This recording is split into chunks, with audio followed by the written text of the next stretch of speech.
Lydia Sterling didn't call Adrian Moreau because she was afraid. Called him because she knew exactly what that phone call would cost him. And she made it anyway.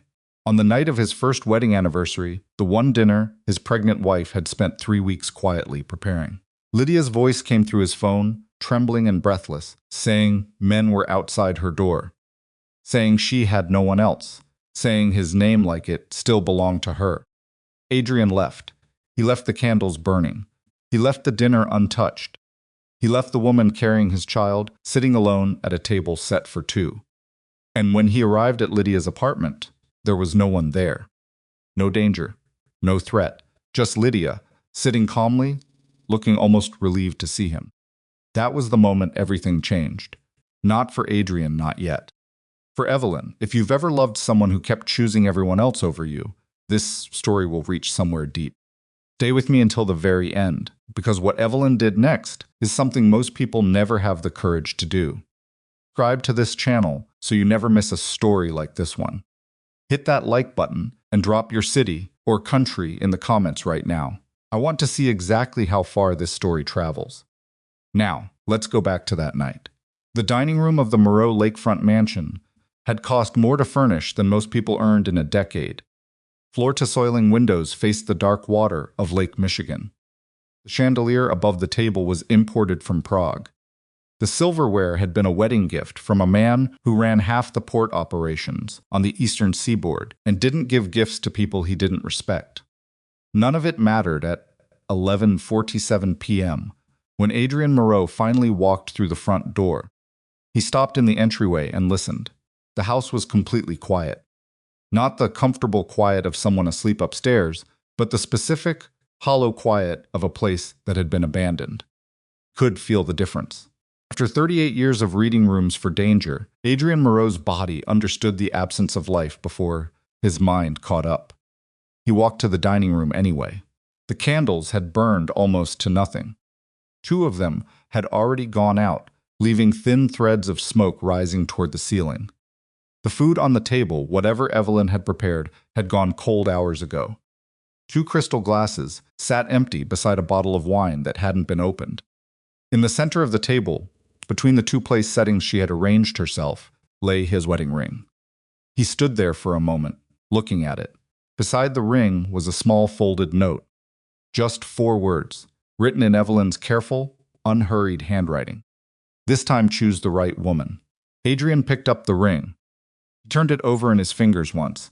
Then he set it back down on the note, very carefully, as if disturbing it further might break something that was already broken past the point of repair. He pulled out his phone and called her. It went directly to voicemail. He tried again. Voicemail. He sent a text message and watched the screen. The message sat there undelivered, which meant her phone wasn't just off.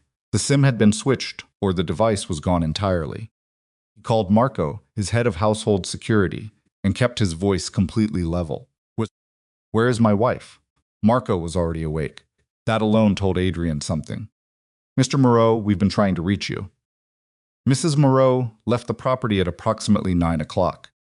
We didn't want to interrupt your pull the footage." Every camera now. He found Evelyn on the East Gate feed at 9:02 p.m. The timestamp was exact. The image quality was sharp enough to see that she carried one bag, a dark overnight case she could have packed in 10 minutes if she'd been efficient, which she always was. She wore a gray coat, he recognized. Her hair was down.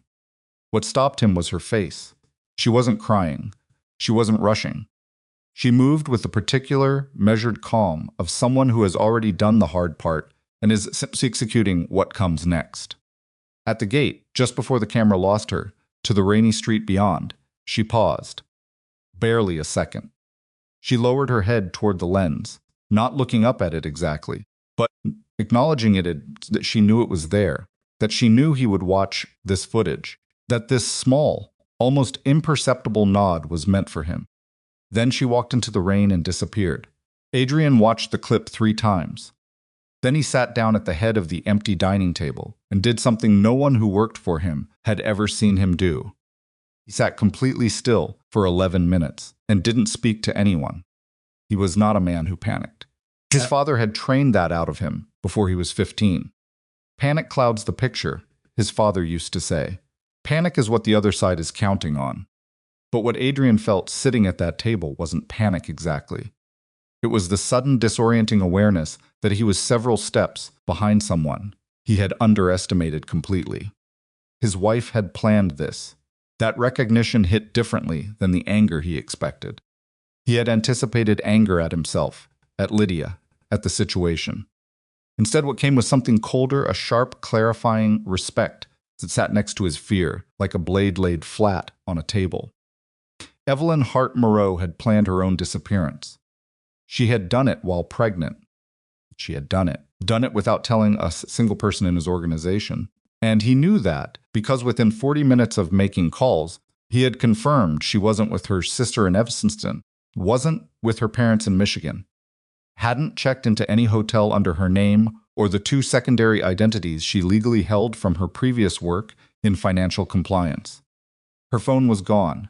Her credit cards were untouched.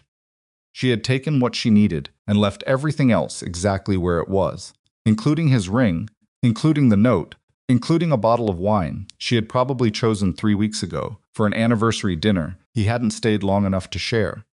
Mara Vey arrived at the mansion at 1:30 in the morning. She was 44, compact, with the kind of stillness that made people in rooms with her slightly uncomfortable until they understood that the stillness wasn't coldness, it was precision. She was the best intelligence analyst Adrian had ever employed, and she was one of perhaps 6 people in the world he trusted with the kind of problem he was about to hand her. She looked at the dining room. She looked at the note. She looked at the ring, still sitting where Adrian had placed it back, on the paper. She didn't comment on any of it. "Tell me what you want," she said. "Find her. Parameters? She doesn't want to be found by the organization. She does want to be found by me.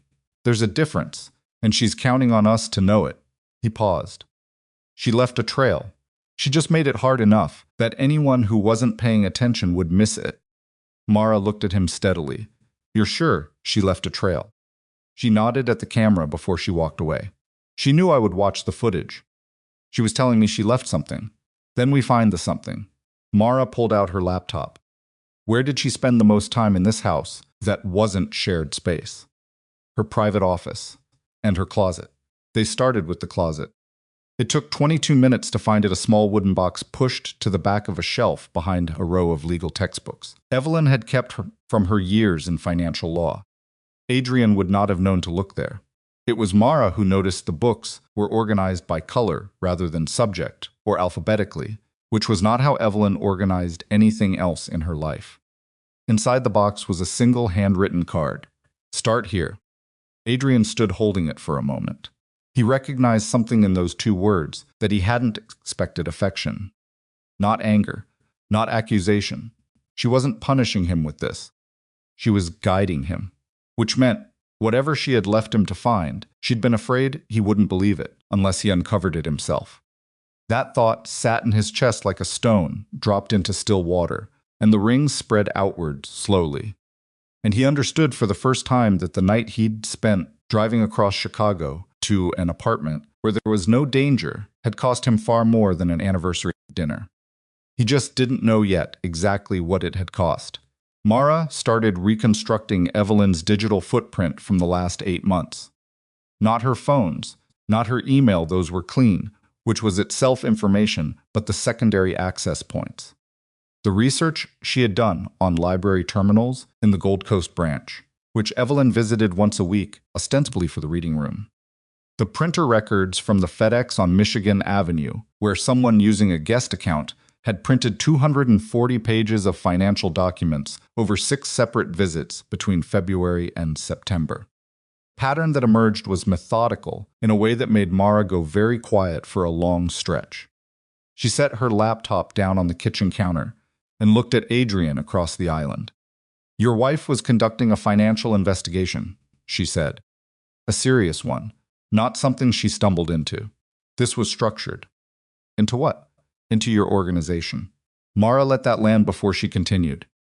"Specifically, into funds of moving through accounts connected to the legitimate side of your holdings." Shell companies, charitable foundation structures, transfer patterns that repeat at intervals. She turned the laptop to face him. The money isn't going where it's supposed to go. Adrian studied the screen. He had people whose entire function was watching these accounts. He had automated systems. He had layers of oversight specifically designed to catch exactly this kind of irregularity. How long, he said. Based on what she documented, she found traces going back at least 3 years, possibly longer. She had evidence of transactions she couldn't fully explain, so she tracked backward. Mara paused. She was good at this, Adrian. Before you married her, she spent 8 years in financial compliance. She knew exactly what she was looking at. Where does the money go? Mara was quiet for a moment too long. He looked up from the laptop. It leads to Gideon, she said. Every trail she followed, every shell company she mapped, they all resolve back to accounts connected to Gideon Cross. The kitchen was very still. Adrian said nothing for almost a full minute. Gideon Cross had been his father's attorney before he was Adrian's. He had attended Adrian's parents' wedding. He had stood at Adrian's christening. He had been in this house at every significant moment of the Moreau family's history for 30 years, a constant, trusted, entirely unremarkable presence, in the way that deeply embedded people sometimes became so familiar, they stopped being seen as individuals and started being seen as fixtures. She tried to tell me, Adrian said, and his voice came out quieter than he intended. Mara looked at him. 8 months ago, she left papers on my desk. I glanced at them. She said she thought there was a discrepancy in some of the foundation reporting, and I told her I'd have the accounting team look at it. He stopped. I never followed up. I assumed she was misreading something. Pause between them was not comfortable. She stopped waiting for you to read it, Mara said, not unkindly. So she built a case that couldn't be ignored. Adrian thought about the wooden box. Start here. He thought about the nod at the camera. He thought about his pregnant wife spending 8 months quietly and methodically dismantling a 30-year deception while he sat 3 rooms away and failed to notice. What is Gideon actually doing with the money? Adrian asked. That's the part that's worse than theft, Mara said. She turned back to the laptop and opened a new to file. He's not spending it. He's investing it. 6 companies. Legitimate ones: logistics, property management, a private security firm, 2 financial services companies, and a regional distribution network. On paper, these companies have nothing to do with the Moreau organization. But every single one of them is positioned to provide services your legitimate businesses depend on. Adrian understood immediately. He's building leverage. He's building a shadow structure, Mara said. If he completes it, and based on the acquisition timeline Evelyn mapped, he's close. You won't be able to operate the legitimate side of your holdings without going through companies he secretly controls. He'd have a chokehold on the infrastructure without ever touching the organization directly. Adrian stood up from the counter and walked to the window. Outside, Chicago's lakefront was dark and wet, the lights of the buildings smearing across the surface of the water. Gideon Cross, 30 years. Every conversation about succession, every legal structure Adrian had ever built, every trust document and holding company charter, all of it had passed through Gideon's hands. She found all of this alone, Adrian said, while pregnant. Found all of this alone while pregnant, Mara confirmed, and she hid it well enough that Gideon apparently didn't realize how much she'd uncovered until recently. She pulled up another file. There's something else. She didn't just collect evidence. She built a release system. If she doesn't send a cancellation signal every 72 hours to a server she set up, the complete package, everything she gathered, gets automatically transmitted to a federal investigator. Adrian turned from the window. She protected herself, Mara said, even from a scenario where you failed to find her in time. He stood there in his kitchen at 3 in the morning, looking at the evidence his wife had built in something secret while he had been running an empire and not reading the paper she left on his desk. And he felt something he hadn't felt since he was a child who still believed the world was going to cooperate with him. He felt like he had failed someone who deserved better. Not professionally, not strategically, as a husband. The emotion was brief. He didn't allow himself to linger in it. because there was no time, and because Evelyn, characteristically, had not built her trail for him to sit and feel sorry. She had built it for him to act. Who else knows she was investigating? He asked. I don't know yet. But if Gideon's as careful as this evidence suggests, he has people watching for exactly this kind of exposure. Mara met his eyes.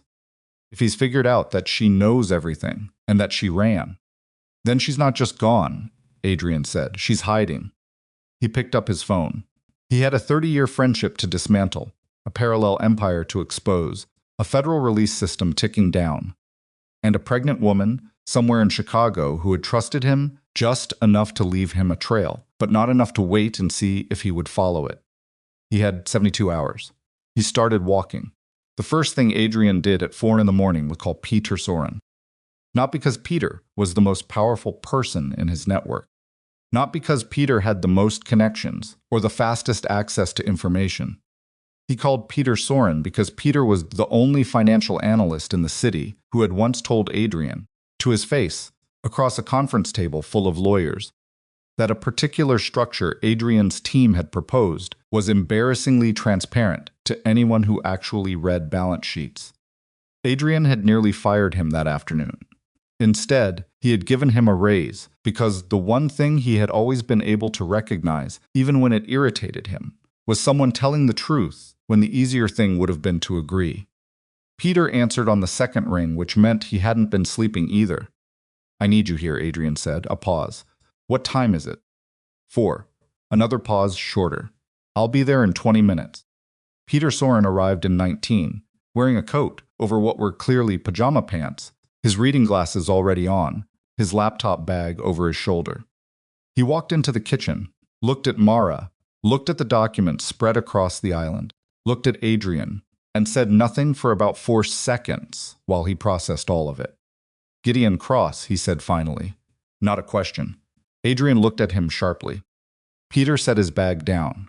I've had a flag sitting in my system for 8 months on a series of transfers through Alderman Holdings. I flagged it internally. It went nowhere. I assumed someone above me had reviewed it and decided it was within parameters. He pulled out his laptop. Show me what you have. Mara turned her screen toward him. Peter sat down and started reading. He didn't speak for 6 minutes. The kitchen was quiet, except for the rain still hitting the windows and the occasional sound of him scrolling. When he looked up, his face had the particular stillness of someone who has just confirmed something they were hoping was wrong. These aren't accounting errors, he said. No, Mara said.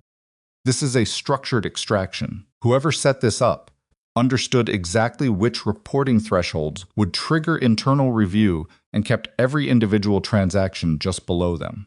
He looked at Adrian. This took years to build, and it took someone who understood your accounting architecture from the inside. He paused. How far back does it go? At least 3 years. Possibly 5. Peter exhaled slowly through his nose. The 6 companies. Adrian looked at him. You know about them? I know about 2 of them. Meridian Logistics and Castleford Property Group. They came up as vendors in a contract review I did 14 months ago. I noted that their fee structures were slightly above market rate, but within justifiable range. I didn't dig further because the contracts had already been approved by legal. He stopped. Gideon's office approved them. The kitchen went very quiet. He approved contracts that sent money to companies he secretly owned, Mara said. Through layers, Peter said. You'd need to peel back 3 or 4 corporate shells before you found his name anywhere near them. Whoever put this together, he stopped himself, recalibrated. Your wife put this together? Yes, Adrian said. Peter looked down at the documents again. Something shifted in his expression, not surprise exactly, but a kind of recalibration that happened when someone revised their understanding of a person they thought they already knew. She mapped the full acquisition chain, all 6 companies. She found his name. He shook his head once. She did in 8 months what a full forensic audit team would have taken a year to accomplish. She had motivation, Adrian said, and his voice came out flatter than he intended. Peter looked at him but didn't respond to that. He turned back to the screen. Problem you have right now is that Gideon has had decades to prepare contingencies. If he knows she ran, and if she's been as thorough as this suggests, he may have been watching her more closely than she realized. He has leverage you don't know about yet. What kind of leverage? The kind that comes from 30 years of knowing where every body is buried. Peter said it without drama, just as a statement of logistical reality, which made it worse. He doesn't just know your organization structure. He built most of the legal architecture around it. If he decides to burn it down on his way out, he knows exactly where to light the match. Adrian's phone buzzed on the counter. He looked at the screen. It was Marco. Talk, Adrian said. We've got movement. 2 of the board members received calls in the last hour. Late-night calls, after 2 a.m. We don't know who placed them yet, but both members have since called each other. Marco paused. There's talk of an emergency meeting being requested. Adrian looked at Mara. Mara was already typing. Who requested the meeting? Adrian asked. The request came through Gideon's office. The pause that followed was maybe 2 seconds. Delay it, Adrian said. Tell them it's being rescheduled for a venue change. Give me 12 hours. They may not wait 12 hours, Mr. Moreau. Make them, Adrian said. He ended the call. He stood at the counter and looked at the rain-dark window for a moment. Gideon was moving, which meant Gideon already knew something was wrong. Question was whether he knew exactly how much Evelyn had gathered, or whether he was acting on partial information, trying to get ahead of a disclosure he could sense coming without knowing its full shape. He's going to the board before I can, Adrian said. Yes, Mara said, and he's going to tell them Evelyn is working with federal investigators. Mara stopped typing. She looked up. That's what I would do. Adrian said, not with admiration, just with the cold recognition of one strategist reading another. If I were him and I knew my exposure was coming, I would preempt it. I would make the person holding the evidence into the threat. I would make her the story instead of me. He pushed off the counter. He turns her into a federal informant in the eyes of the board, and suddenly, she's not my pregnant wife who discovered a crime.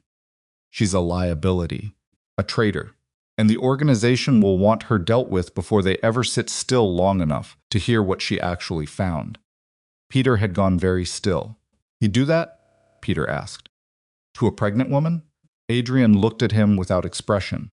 He built a shadow empire inside my organization for 5 years without anyone noticing. Yes, Peter, he would do that. Peter closed his laptop. Then we don't have 12 hours, he said. No, Adrian agreed. We have until he gets those board members in a room. Mara said, I can stall the meeting request, but not indefinitely. Gideon has relationships with 3 of those board members that predate your father. If he calls them personally, Marco's intervention won't hold. Then I need to get there first. Adrian turned to Peter. I need everything Evelyn gathered organized into something I can present in under an hour. Not a financial brief, not a report, a sequence. Walk in, first item. Second item, third item.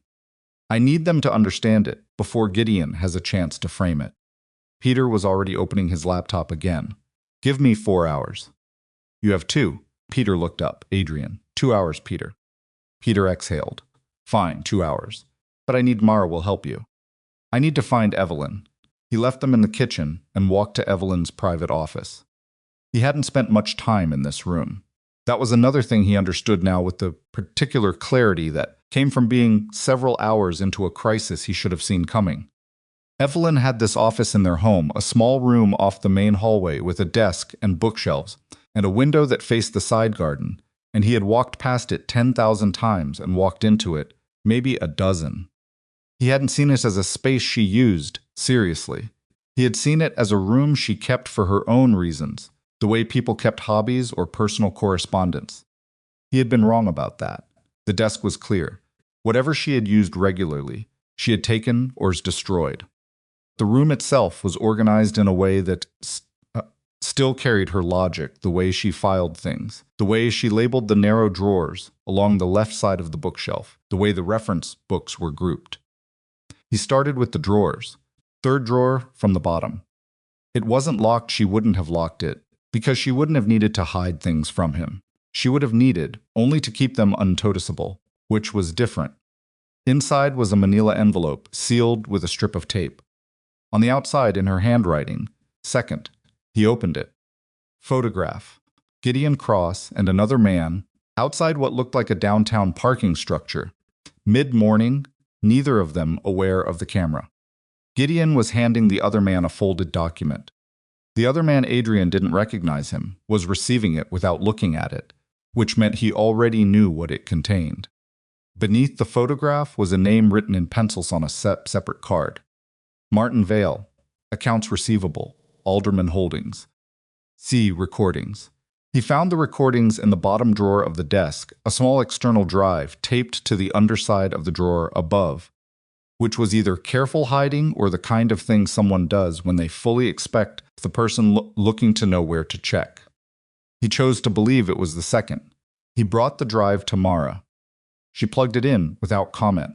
The audio was clear. Martin Vale on a phone call, discussing transfer timing. The name Gideon didn't appear, but the account numbers did, and Mara confirmed within 6 minutes that 3 of the account numbers corresponded to shell structures already identified in Evelyn's financial map. She had ears inside the operation, Mara said. She built her own source, Adrian said. Martin Vale, which means Vale is either still active or he's been quietly removed. Adrian looked at Mara. Find out which. Mara made 2 calls. The second one lasted less than 3 minutes. When she put her phone down, she kept her eyes on the table for a moment, before looking up at Adrian. Martin Vale resigned from Alderman Holdings 6 weeks ago, she said.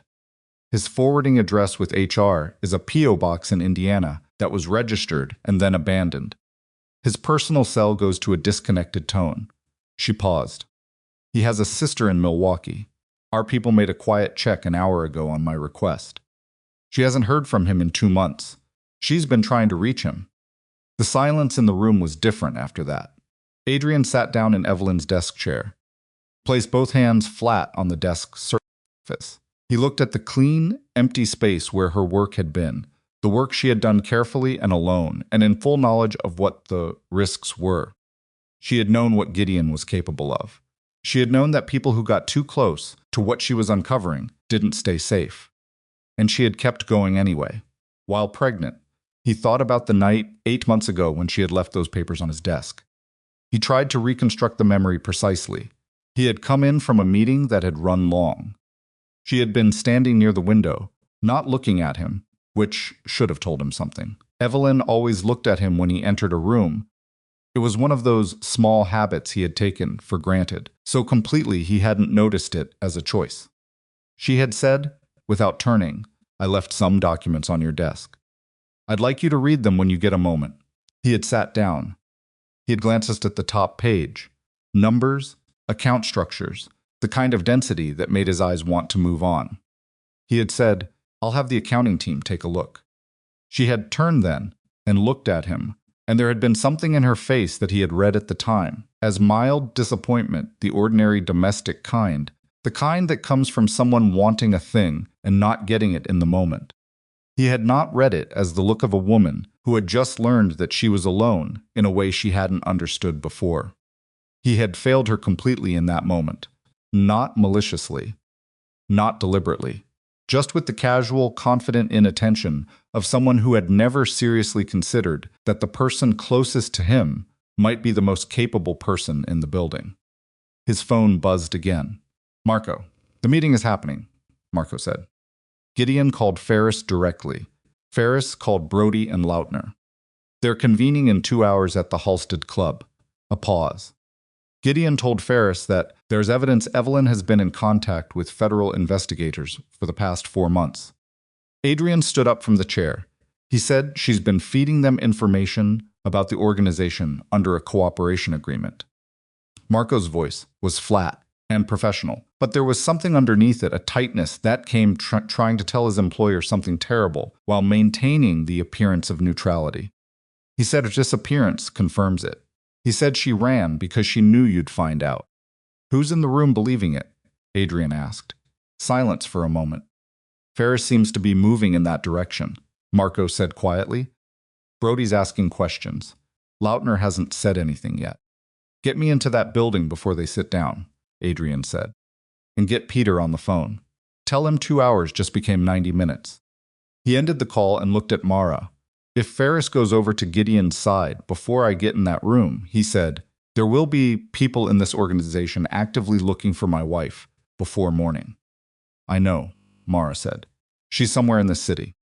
I know that too. She's pregnant and she's hiding, and she's trusting that I'm moving fast enough. He stopped himself before the sentence became something he couldn't afford to feel right now. I need her location before I walk into that room, because the moment I expose Gideon, he will make one phone call. Whatever contingency he has in place, whatever person he sent to watch her, whatever arrangement he made it, goes into motion the moment he knows I've come for him. Maras was quiet for a moment. Then she said she booked through a third party. But she used a pattern. She turned her laptop around. The apartment listings she researched over the past 3 months, I found 7 of them accessed from the same library terminal. 6 of them have something in common. They're all in buildings with secondary exits that access a different street than the main entrance. Adrian looked at the screen. There are 2 available short-term rentals in those buildings right now, Mara said. One on Winthrop in Edgewater, one on Farwell in Rogers Park. She grew up in Rogers Park, Adrian said immediately. Mara looked at him. Before her family moved, she told me once she said it was the first neighborhood she ever knew well enough to navigate at night without thinking. He grabbed his coat from the back of the chair. She would go somewhere she didn't have to think. Somewhere her instincts already knew the exits. That's an assumption, Mara said. Yes, he said. It is. He was already moving toward the door when Peter appeared in the hallway, laptop open in his arms, looking like a man who had just run a mile while solving a math problem. I've got it organized, Peter said. 12 items. First 4 are the account structures. Items 5 through 8 are the shell company maps. 9 and 10 are the recordings. 11 is the acquisition chain for all 6 companies. 12 is the projection what the structure would have looked like if he'd completed it. He stopped. It's tight, but it's clear. Anyone in that room who can read a financial document will understand what they're looking at. Can you walk them through it? Peter blinked. Me? In front of the board. Yes. Can you do it? Peter looked at the laptop. Looked at Adrian. These are not gentle people. No, Adrian agreed. They're not. But they respond to evidence. And you understand this evidence better than I do. I need someone who can answer technical questions in real time if they try to punch holes in it. Peter closed his eyes briefly, the way someone does when they're accepting something they'd rather not. Yes, he said, I can do it. Good. Adrian put on his coat. I need you at the Halstead Club in 90 minutes. Come through the service entrance on Willow. Marco will be there. He walked past Peter toward the front of the house. Adrian Mara called from behind him. He stopped. If you're wrong about Rogers Park, she said, not cruelly, just precisely, and she's on Winthrop, and Gideon's people move before you find her. Then I was wrong, he said, but I'm not wrong. He walked out into the pre-dawn dark without waiting for her response. The city at 5 in the morning was a different place than the city at midnight.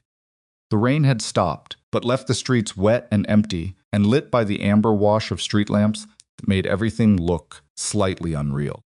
Adrian drove himself, which was the first time in 4 years he'd driven anywhere in Chicago without someone else in the car, and the solitude of it was oddly clarifying. He was a man who had spent 20 years making decisions that affected hundreds of people, and had always made those decisions with the particular confidence of someone who had never seriously been wrong in a way he couldn't recover from. He had been wrong about investments. He had been wrong about people, once or twice. He had made errors of judgment that cost him money, and occasionally cost him something harder to replace. But he had never made an error of the kind he had made with Evelyn. Kind where the failure was not strategic, or financial, or even interpersonal in the ordinary way. Kind where the failure was simply one of seeing. Where someone had been standing in front of him, clearly, consistently, offering him the truth in ways he should have recognized, and he had looked at her and seen only what he expected to see, rather than what was actually there. He turned north on Lakeshore Drive and let the dark water fill the periphery of his vision, and thought about a woman who had packed one bag nodded at a camera, and walked into the rain not in despair, not in anger, but with the calm precision of someone who had already planned 12 steps ahead and was simply executing them. She was extraordinary. He was going to have to find a way to tell her that. After everything else. After the organization. After Gideon. After the evidence and the board and the fallout that was still entirely unpredictable. After all of it, he was going to have to find a way to stand in front of her and say the thing it had never been particularly practiced at saying, "I see you now. I should have seen you before. I'm sorry that it took this." He turned off Lake Shore at Hollywood and headed west. Rogers Park, the neighborhood she had known well enough to navigate at night without thinking. He found the building on Farwell at 5:24 a.m., 6 stories. Brick, a main entrance on Farwell, and visible from the corner, a secondary door on the north side of the building that opened onto a narrow residential street running parallel. He sat in the car for a moment and looked at the building, and thought about the way Mara had said that's an assumption, not as a challenge but as a marker. Kind of marker a good intelligence analyst puts on uncertain information to keep it honest. He got out of the car. He buzzed the intercom for Unit 4C, which was one of the 2 short-term rentals in the building that had been accessed in the listing patterns Mara had identified. 15 seconds of silence. Then who is it? Her voice. He stood on the wet sidewalk in the pre-dawn quiet and heard his wife's voice through a cheap intercom speaker and felt something give way in his chest that he hadn't known was braced. "It's me," he said. A longer second. "I know it's you," Evelyn said. Her voice was steady and careful and completely impossible to read through a speaker at 5 in the morning. "That doesn't answer the question." He put one hand against the door frame. "I found the box," he said. "I followed the trail. I have Mara and Peter working on the evidence package right now. I know about the 6 companies. I know about Martin Vale. I know about the automatic transmission system." He paused. "I know what Gideon has been doing. And I know why you left the way you did instead of telling me directly." Another silence. "There's a board meeting happening in 70 minutes, he said. "Gideon is going to tell them you've been cooperating with federal investigators. He's going to make you the threat before I can make him the story." He pressed his forehead briefly against the door. "I need you safe before I walk into that room. Because the moment I expose him, he is going to make a call. And I am not going to be able to be in 2 places." The intercom was quiet for so long that he started to think she'd set it down and walked away from it. Then the lock buzzed. He pushed the door open. The elevator was slow. He took the stairs. She was standing in the open doorway of 4C when he came around the corner of the 4th-floor hallway, and the first thing he noticed was that she was wearing the gray coat from the security footage and that she looked tired, genuinely. Deeply tired. The kind of tired that wasn't just one night, but months of carrying something too heavy and too much silence. She looked at him. He stopped a few feet away. "You were right," he said. "Not as a prologue, not as an introduction to something else. Just that." Evelyn studied him for a moment. Her hand rested on her abdomen, the way it had in the security footage, that quiet automatic gesture of a woman whose body had reorganized itself around protecting the life inside it.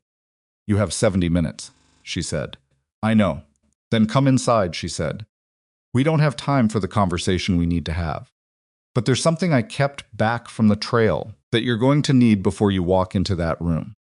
She turned and walked inside, and Adrian followed her, and behind them the door swung shut, and somewhere across the city Gideon Cross was standing in a room preparing to.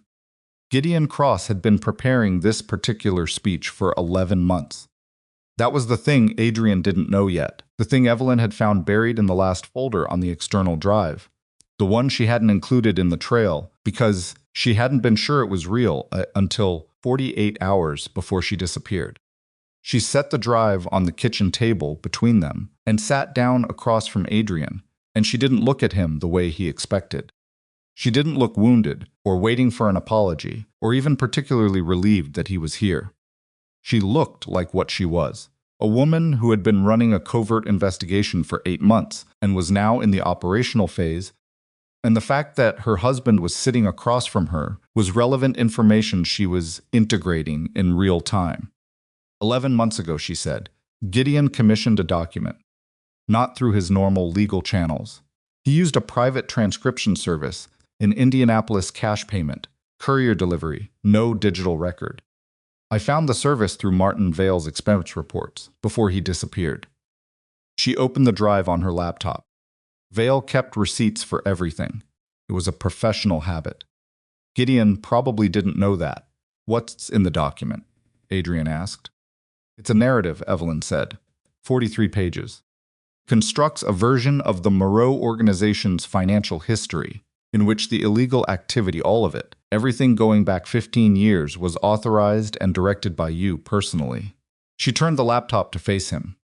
It names you as the architect. It positions Gideon as a legal advisor who raised concerns internally and was ignored. It has timestamps. It has fabricated meeting notes. She paused. It is extremely well done. Adrian looked at the screen. He's had a federal surrender package ready for almost a year, Evelyn said. If he walks into an investigator's office with this document and his cooperation agreement, you go to prison. He walks. The organization folds.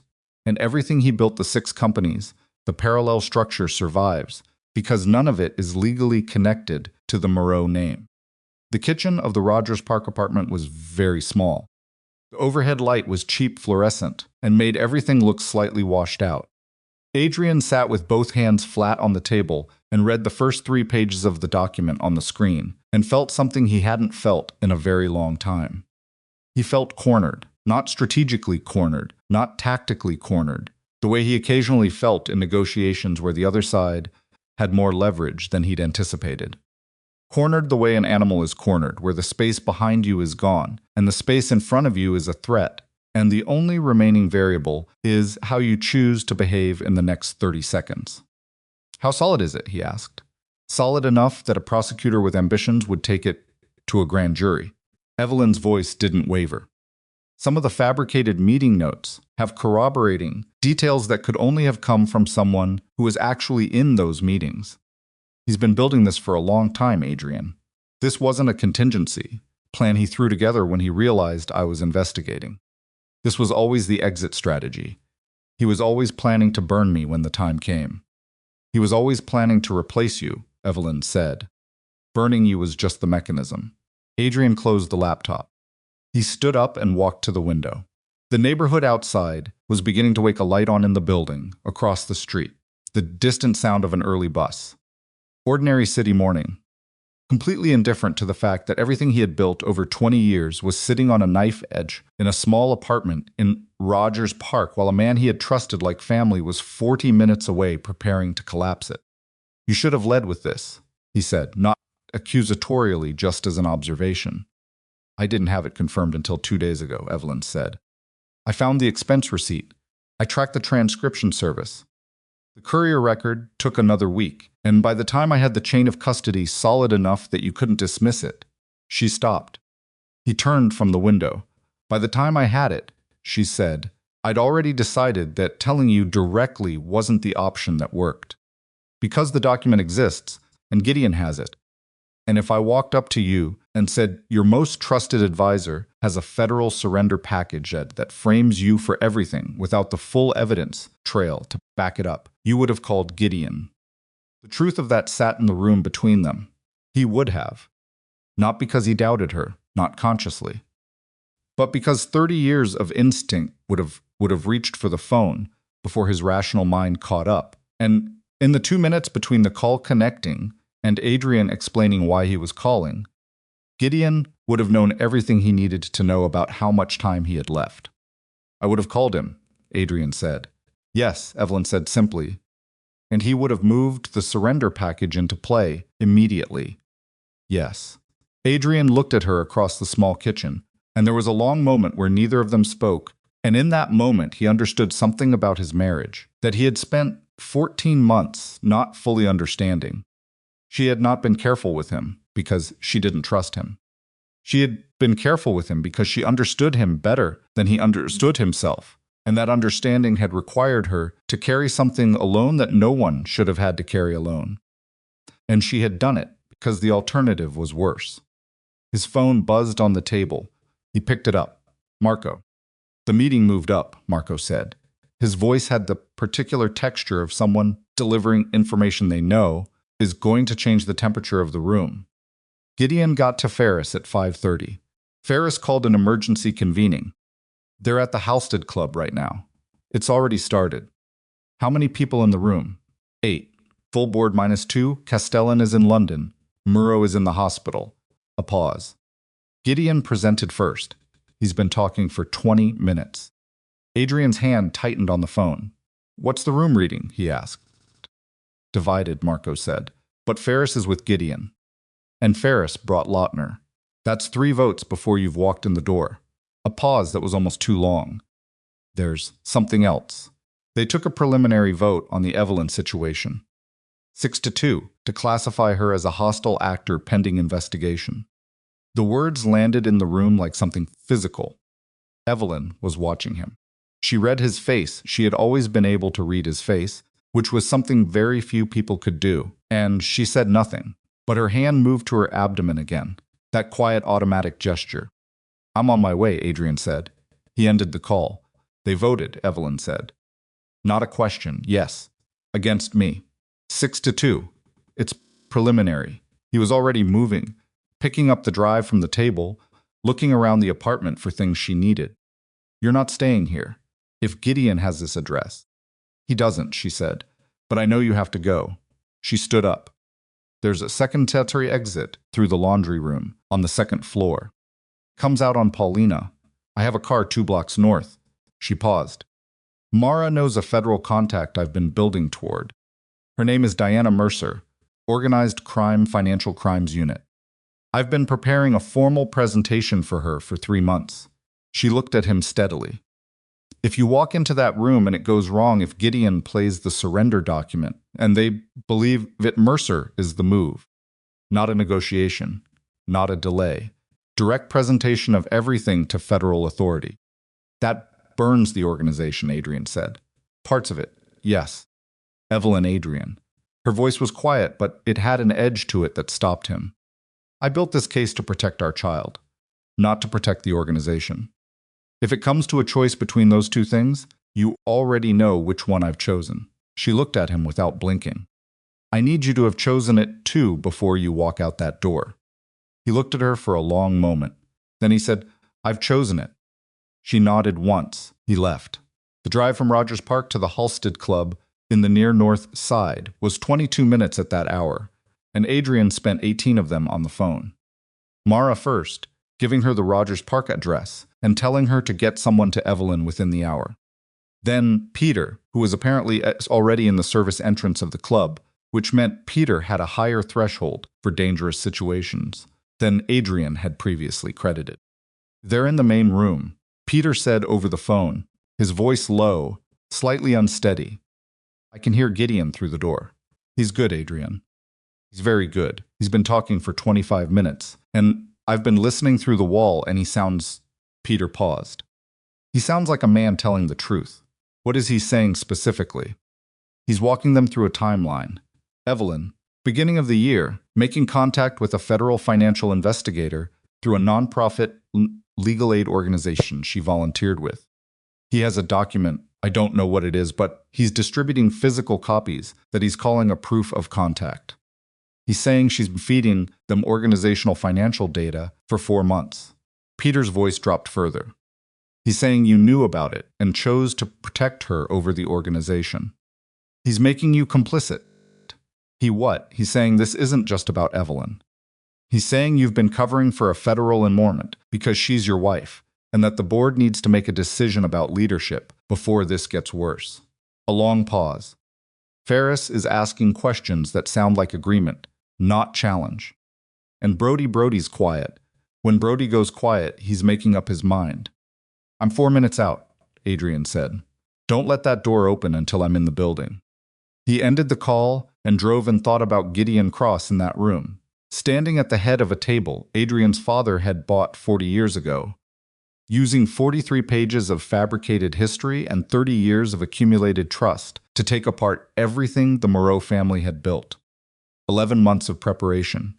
While sitting across from Adrian at dinners, at meetings, at the table in Adrian's own home, while asking about Evelyn's pregnancy with what had appeared to be genuine warmth, while helping Adrian structure the legal framework for the child's trust fund, which Gideon had offered to draft personally as a gift. Adrian pulled up to the service entrance on Willow at 68A. Marco was outside. Peter was beside him, laptop under his arm, wearing a coat that was too large for him, and looking like a man who had not yet fully processed how his morning had developed. Gideon's been in there 40 minutes, Marco said. Is anyone in that room going to physically stop me from entering? Adrian asked. Marco looked at him. No, then let's go. He went through the service entrance, through the kitchen, past 2 staff members who looked at him, and immediately found other things to look at, and pushed through the door into the private dining room, where 8 men sat around the long table, and Gideon Cross stood at its head. The room went very still. Gideon looked at him. And here was the thing about Gideon Cross in that moment, the thing that had made him dangerous for 30 years and would have made him dangerous for 30 more if Evelyn hadn't been smarter than anyone gave her credit for. He didn't flinch.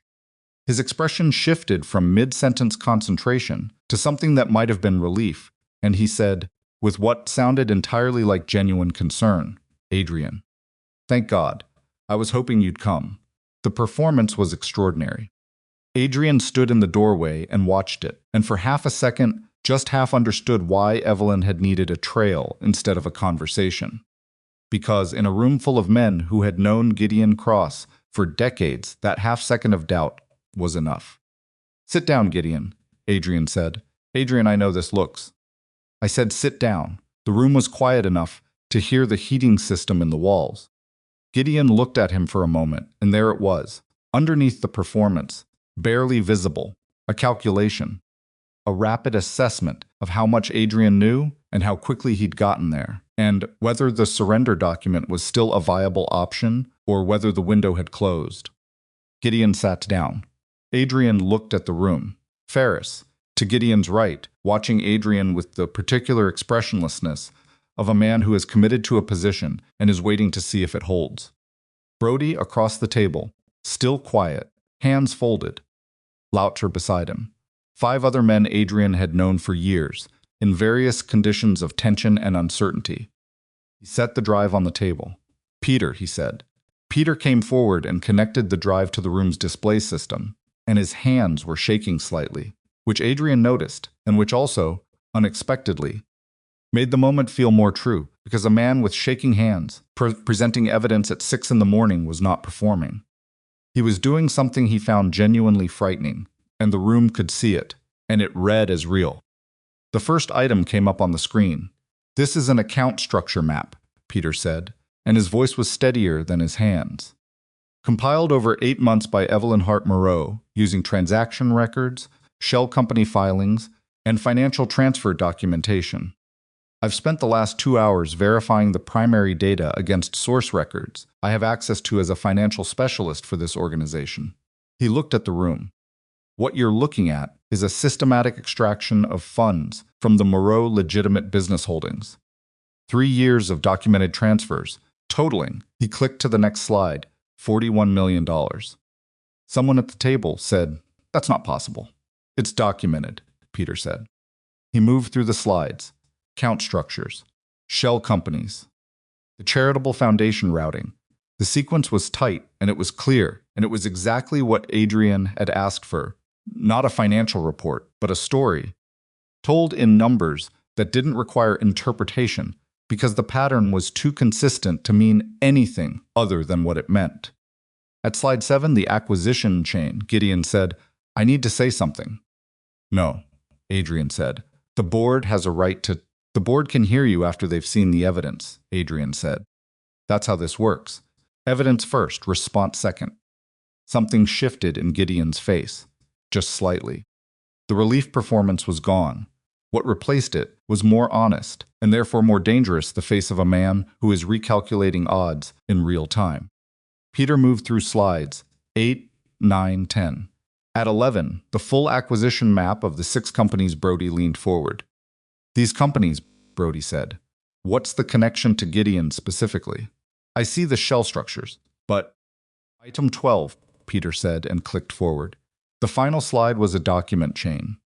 Corporate filings, ownership transfers, beneficial interest declarations. At the end of each chain was the same name, filtered through 3 layers of holding company, but they're unmistakable. In ink that had been filed with the state of Delaware 18 months ago, when Gideon had apparently decided the structure was secure enough to formalize. Gideon T. Cross. The room looked at the screen. Then the room looked at Gideon. And Gideon Cross, who had prepared for this moment for 11 months, who had a 43-page surrender document and a federal cooperation agreement, and 30 years of accumulated credibility in this organization, did something that Adrian had not fully anticipated. He smiled. It was small, and it was brief, and it disappeared almost before it registered. But Adrian saw it, and Marissa, who had slipped into the back of the room somewhere in the last 5 minutes, saw it, and Peter, who was standing beside the screen with his shaking hands and his too large coat, saw it and went slightly pale. You want to know something, Adrian? Gideon said, and his voice had changed, the concerned friend register gone, something older and flatter replacing it. Your father asked me 15 years ago to begin transitioning the organization's assets into legitimate business structures. He said it in this room. He said the family needed an exit strategy that didn't depend on the next generation making the same choices the last generation had made. He looked around the table. I honored that request. Every transfer, every acquisition, every structure your wife photographed and documented it was authorized. By your father. Verbally, yes. No written record, because he didn't want one, because he was a careful man. Gideon folded his hands on the table. Kept records, of course, for my own protection. And I kept them private, because your father asked for privacy. But I can produce documentation that supports everything I've said. He looked at Adrian. And the board knew about none of this, because your father instructed me to keep it from the board until the transition was complete. He paused. He didn't trust all of them. The room went very still in a different way than before. Adrian looked at the men around the table and watched the thing he had been afraid of happen in real time. Doubt. Not conviction, not belief, but doubt. The specific doubt that comes from a story that is detailed enough and plausible enough and delivered by a man trusted enough that the mind reaches for alternative explanations rather than the obvious one. Ferris said, "Is this true? Did Dominic authorize this?" 3 men at the table exchanged glances. Gideon let the silence breathe for exactly the right amount of time. Then he said, "I have his personal letters, handwritten. I've kept them for 15 years. He reached into the jacket pocket of his suit and produced a folded envelope. I brought them today because I knew this moment was coming. I knew your wife had been investigating Adrian, and I wanted to give you the chance to understand the full picture before this became." He gestured at the display screen, adversarial. Adrian looked at the envelope, and in that moment, standing in that room at 6:15 in the morning, with $41 million of documented theft on the screen behind him, and Gideon holding an envelope that might or might not contain handwritten letters from a dead man, no one in this room could contradict. Adrian understood exactly what Evelyn had been afraid of. Not that he wouldn't believe her, that it wouldn't matter. He took the envelope from Gideon's extended hand. He opened it. 3 letters, handwritten on the personal stationery his father had used, the cream paper, with the small embossed initial at the top that Adrian recognized because he had inherited a box of it that still sat unused in his study. He read the first letter, his father's handwriting, his father's phrasing, his father's particular habit of underlining words for emphasis rather than italicizing them. He set the letter down. "Gentlemen," he said, and his voice was level. "I need 5 minutes." He walked out of the room. In the hallway, he pulled out his phone and called Mara, who answered before the first ring completed. "The letters," he said. "I saw them," she said. She was still in the room. He could hear the ambient sound of it. "I photographed them when Gideon set them on the table. I'm running them now. How long?" Handwriting analysis against authenticated samples, 20 minutes minimum. Provenance check on the stationery longer. She paused. But Adrian, even if they're real, they're not real, he said. You can't know that yet. My father told me two things specifically about the legitimate business transition.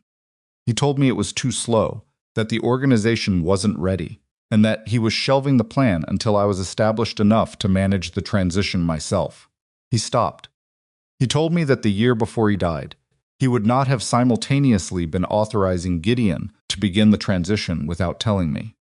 That's not how he operated. He paused. The letters are fabricated.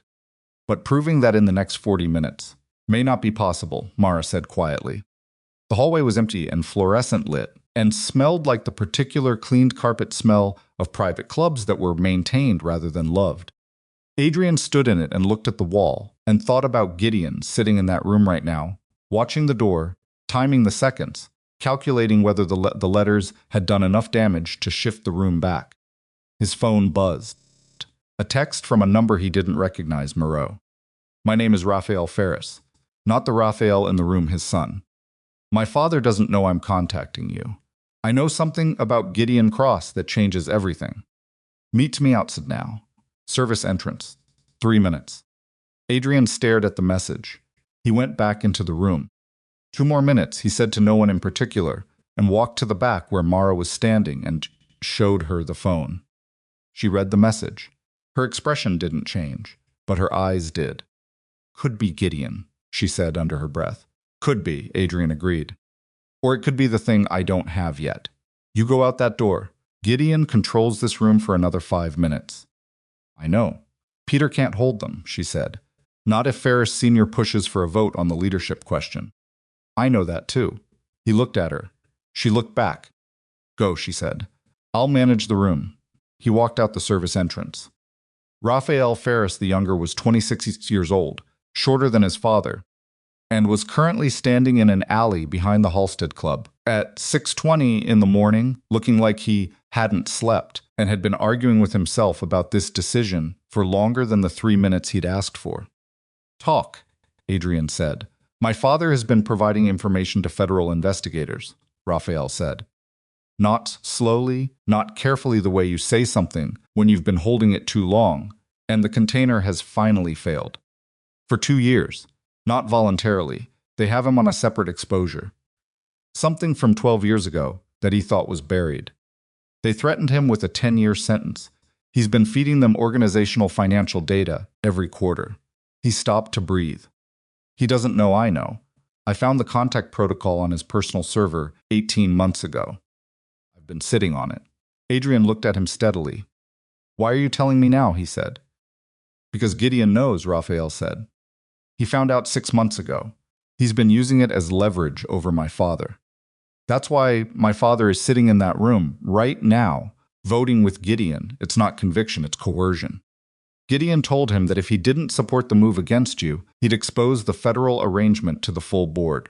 The young man's voice had gone tight and controlled, in the way voices go when the alternative is losing control entirely. My father is not a good man. I know that. But he's my father, and Gideon is using him like a tool, and I need someone to stop Gideon before my father destroys himself, protecting a secret that Gideon will expose anyway, once he doesn't need him. Adrian was quiet for a moment. Does your father know you're out here? No. Does anyone else know about the federal arrangement? I don't think so. But Gideon could expose it to the board at any time. If he does it tonight in that room, my father is finished. Raphael looked at him. I'm not asking you to protect him from the consequences. I'm asking you to stop Gideon from being the one who decides what those consequences are. Adrian looked at this young man standing in an alley at dawn, having made a decision that he would spend years parsing the ethics of, and thought about the specific, particular weight of information that can't be taken back once it's handed over. Go home, Adrian said. Raphael blinked. What? Go home. Don't contact me again tonight. Don't contact your father. If your phone rings and it's anyone from this organization, don't answer it. He looked at him steadily. I will handle Gideon. But I need you out of this building and away from this situation before I go back in that room. You believe me? Yes, Adrian said. Go home, Raphael. He watched the young man walk away down the alley, and then he stood alone behind the club for 30 seconds, breathing the cold morning air, organizing what he now had into a sequence that would work. Gideon had leverage on Raphael Ferris Sr. Raphael Ferris Sr. was the swing vote that made Gideon's position in that room sustainable. And Gideon, if cornered badly enough, would expose Raphael's federal arrangement to the full board, burning Raphael in order to survive. He had one move. He went back inside. The room was tense in the way that rooms go tense when an authority figure has left, and the people remaining disagree about what to do in the absence.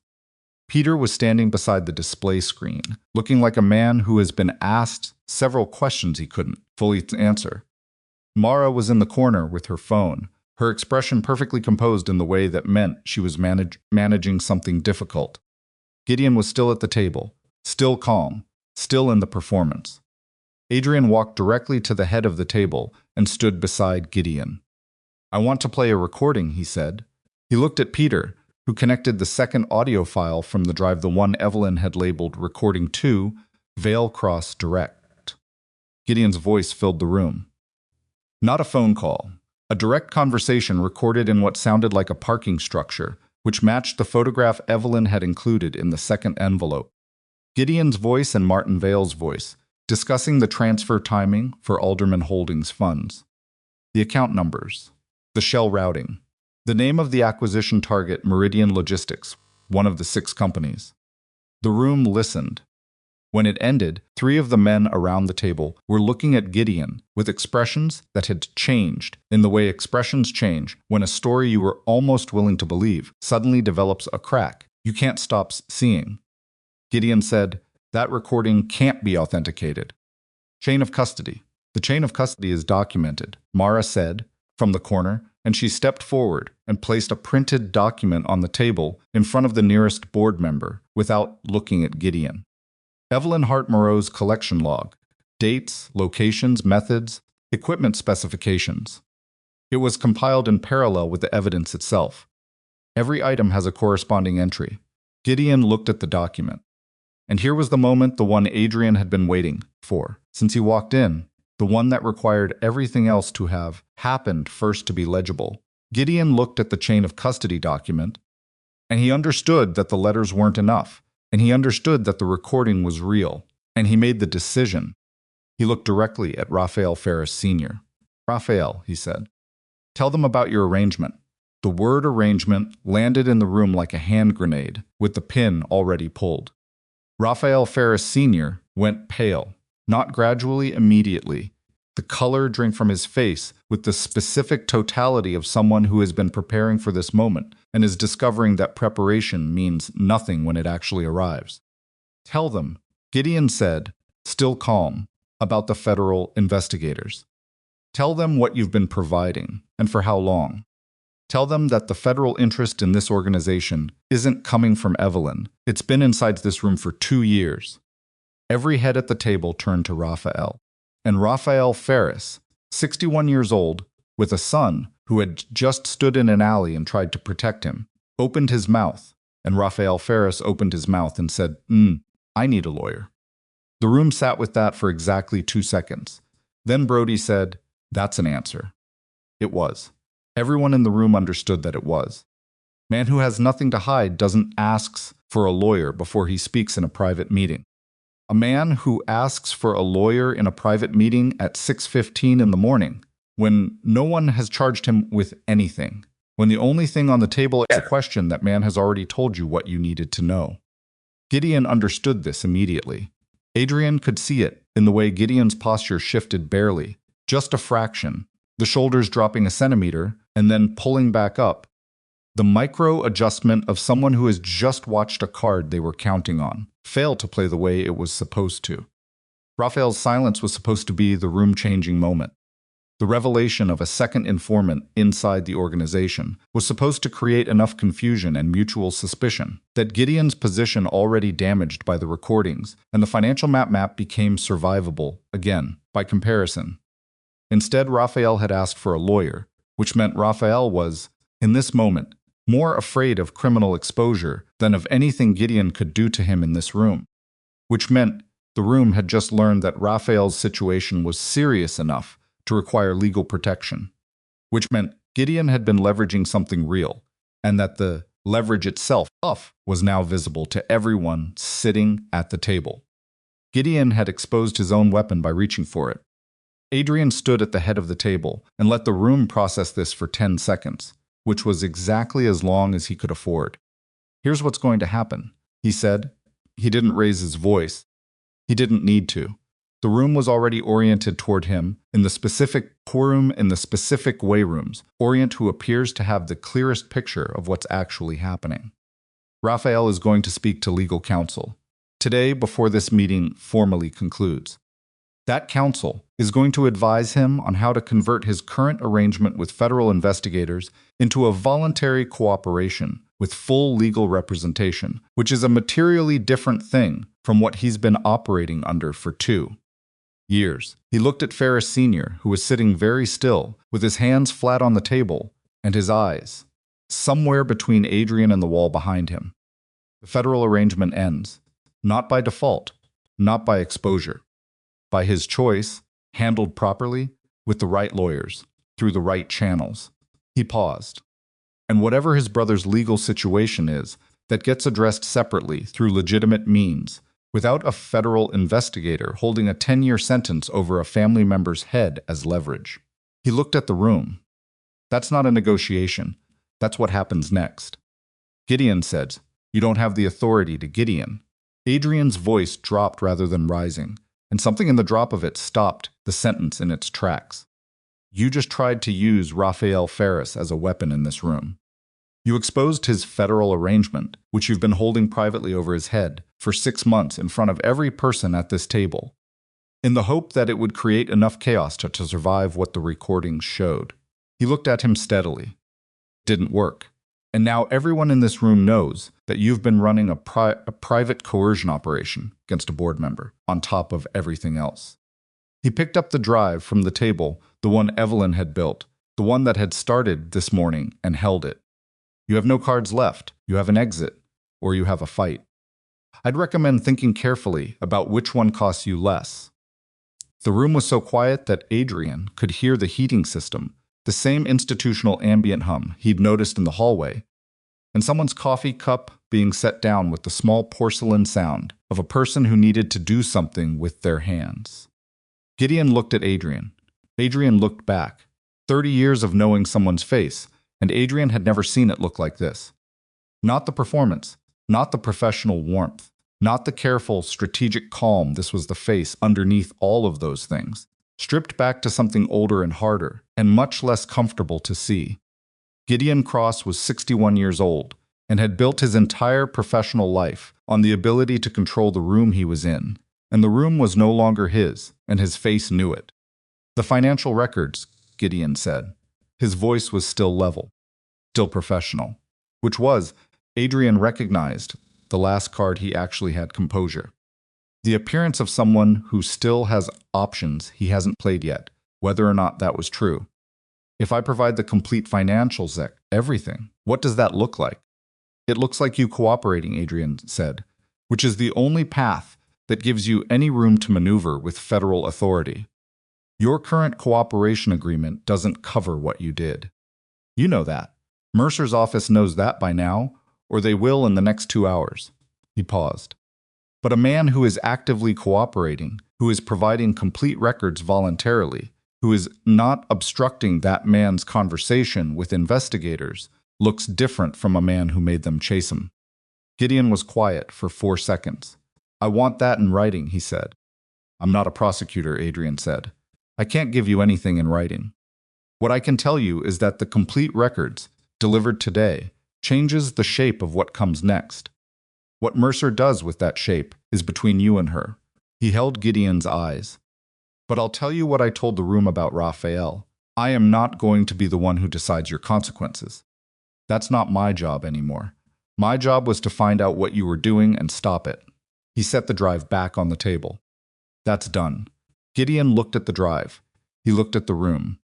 He looked at Adrian one more time, and there was a moment, a fraction of a breath, where something moved through his face that was entirely unperformed, and therefore more honest than anything he'd said in the last 40 minutes. And what it looked like was grief.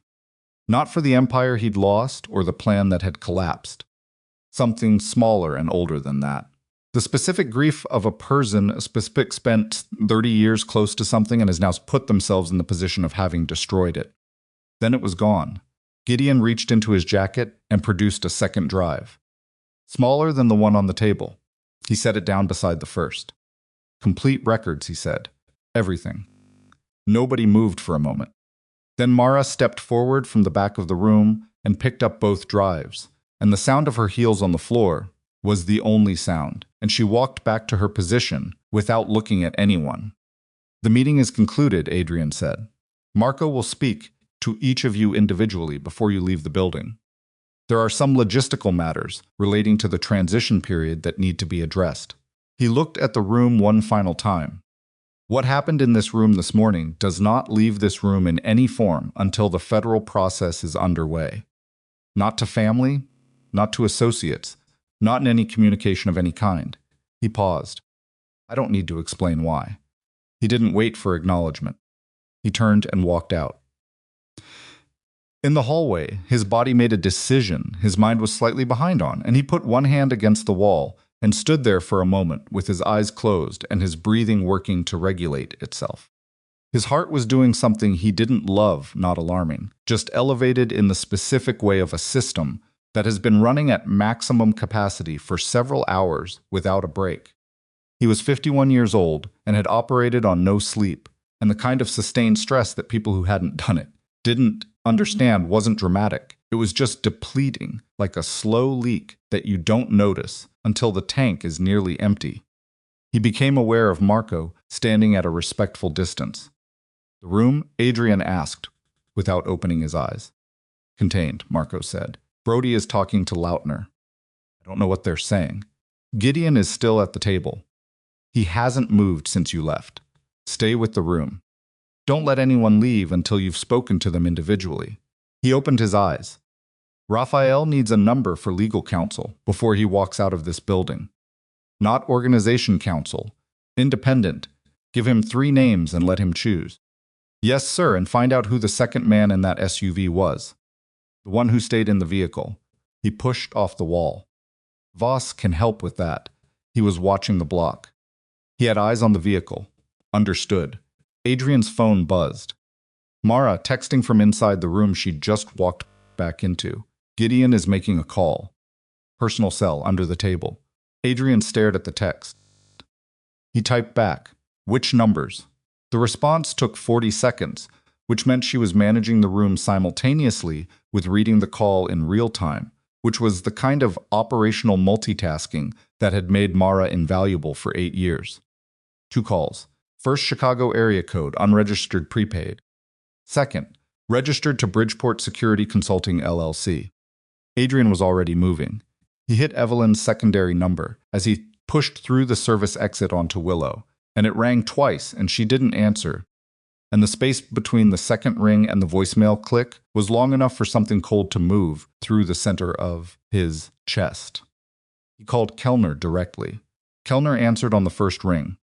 Mr. Moreau status on site, 4th floor, Mrs. Moreau is pause. Not long. But the kind of pause that contains information. She's in the apartment. She's been ready to move for the last 20 minutes. She's been waiting for your signal. There's a vehicle on the block, Adrian said. Dark SUV. It was there when Voss called me. Where is it now? A longer pause. He could hear Kellner moving the specific sound of someone on a phone while walking quickly, the slight rhythm change that happens when a person shifts from standing still to moving with purpose. I'm checking the front from the stairwell window, Kellner said. The SUV, he stopped. Kellner, it moved. It was on Farwell. It's not there now. His voice had changed register, not panic, but the controlled elevations of someone who has just realized the geometry of the situation has shifted while they weren't watching the right angle. Could have gone around. If it went around to Paulina. Get her out, Adrian said. Laundry room exit now. Moving, Kellner said. Adrian was at his car. He got in and started it and was pulling out before the door was fully closed, turning south on Willow hard enough that the tires gave a brief, ugly complaint against the asphalt. Rogers Park was 22 minutes in normal traffic. He had decided, before he'd reached the end of the block, that he was going to need to do it in 12. He went north on Halsted to get around the worst of the morning cluster, then cut west on Fullerton to Clark. Then north on Clark because Clark moved better at this hour than the alternatives, and because the stop patterns were predictable if you'd driven them enough times, which he had.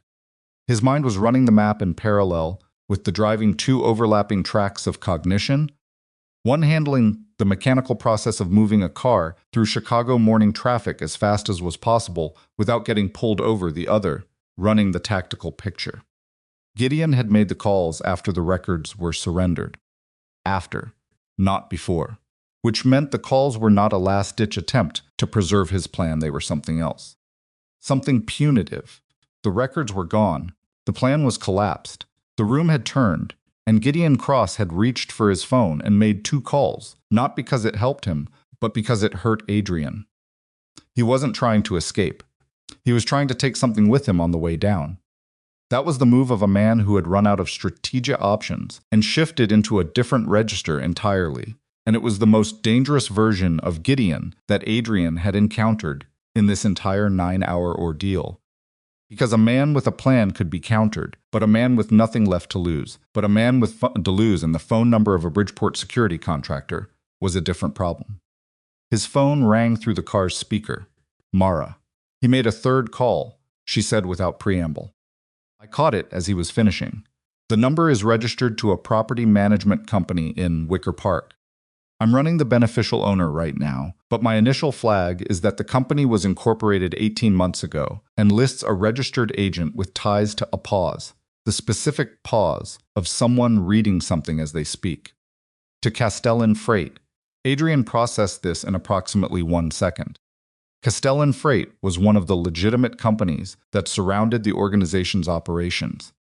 It wasn't one of the 6 that Gideon had secretly acquired, but it was an infrastructure company warehousing, transportation, movement of goods and infrastructure companies, had resources that were useful for a specific set of activities that had nothing to do with freight.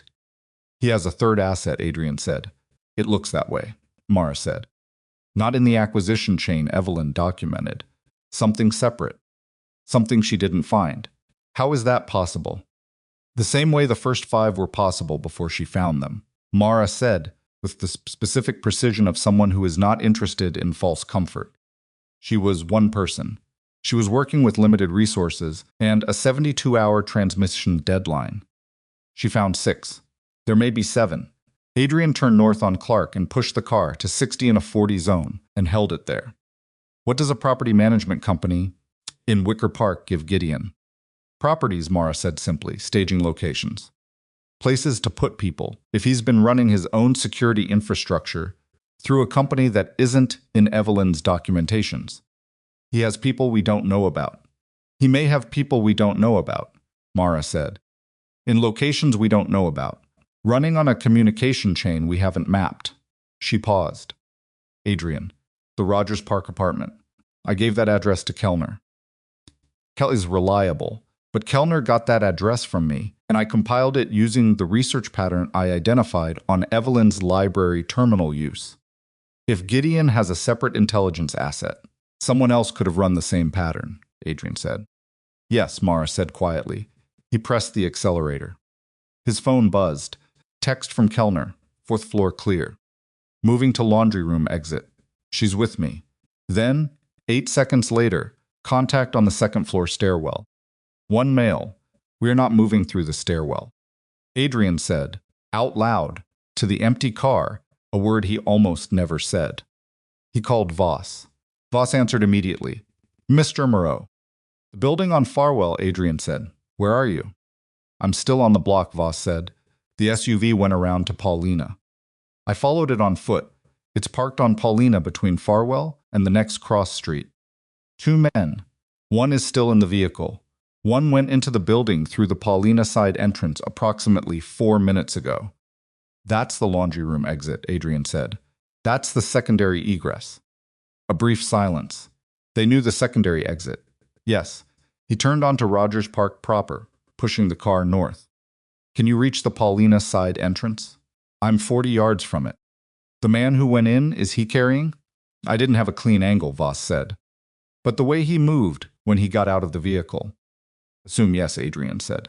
Already am, Voss said. I need the man in the vehicle managed, Adrian said. Not hurt. Managed. Do you understand the distinction? I understand it, Voss said. What about the one inside? I'm handling that, Adrian said, which was either a plan or an aspiration, and he was honest enough with himself to admit he wasn't entirely sure which. ETA? Voss asked. 4 minutes. I'll work with 4 minutes, Voss said and ended the call. Adrian drove. The next 4 minutes had the specific quality of time that stretches and compresses simultaneously each individual second, distinct and slow, the aggregate of them rushing past in a way that felt wrong. He was running calculations he didn't want to run. Kellner on the 4th floor with Evelyn, a man in the stairwell between them and the laundry exit, a second man on Paulina at the exit point, a third man possibly in the vehicle, Voss managing the vehicle and the Paulina entrance, and Evelyn in the middle of all of it, 8 months pregnant, and carrying the institutional memory of the entire case in her head. His hands were steady on the wheel. He noted this with the detached part of his mind that observed his own physical state during difficult situations. His hands were steady. His breathing was controlled. His heart rate was elevated but functional. He had operated in worse situations than this. He reminded himself of this without allowing it to become comfort, because comfort made you less careful, and less careful got people hurt. He turned on to Paulina at 6:31 in the morning. He saw the SUV immediately. Dark, engine running, parked with 2 wheels on the curb, in the way of a vehicle whose driver expected to leave in a hurry. He pulled up behind it and got out of his car. Voss was beside the SUV's driver window. He had positioned himself with the specific relaxed precision of someone who understood that the appearance of casualness in a tense situation was itself a tool. He wasn't holding anything visible. He was simply standing close enough to the driver's window that the man inside would need to open the door into Voss to exit the vehicle. The man in the SUV was watching Adrian approach. Adrian walked to the passenger window and looked in. The man inside was in his late 30s, built for it, with the specific quality of physical confidence that came from professional training rather than gym vanity. He was also, Adrian noted, uncertain, not frightened, but calculating, which was the look of someone who has received a task and arrived to execute it, and is now encountering a variable that wasn't in the briefing. Adrian tapped the passenger window with 2 fingers. The man lowered it. Harlan Voss is going to stay where he is, Adrian said without preface. You're going to stay where you are. In approximately 3 minutes, the man your associate sent into this building is going to come back out of that entrance without having done what he went in to do. When that happens, both of you are going to drive this vehicle to the address I'm about to text you, and you're going to wait there. And someone from my organization is going to come speak to you about the terms of your continued employment. He held the man's eyes. Do you understand what I just said? The man looked at him for a moment. He looked at Voss. He looked back at Adrian. Who contracted you? Adrian asked. Private arrangement, the man said. His voice was flat and professional, in the same way Voss's was the specific register of people in this line of work. Through a property management company in Wicker Park, Adrian said. Something shifted in the man's face. Very small, but it was there. The company is going to be dissolved in the next 48 hours, Adrian said. The man who arranged your contract is currently sitting in a room surrounded by people who have spent the last 3 hours surrounded watching his operation collapse. Whatever arrangement you had with him is over. He paused. The question is what comes next. And what comes next depends significantly on what you do in the next 3 minutes. The man was quiet. Then he said, I call Reyes off. Reyes is in the building, Adrian said. I know where Reyes is, the man said. I can call him off. Do it, Adrian said. The man picked up his phone. Made the call. 12 words. No elaboration. Call it off. Stand by. He ended the call and looked at Adrian. "He'll come out the front," the man said. Farwell sides. 2 minutes. Adrian texted the address to Voss, who read it and nodded without changing expression, and that was all the communication that exchange required. He walked to the Farwell side of the buildings and stood on the sidewalk in the early morning and waited. And he thought about Kellner and Evelyn on the 4th floor.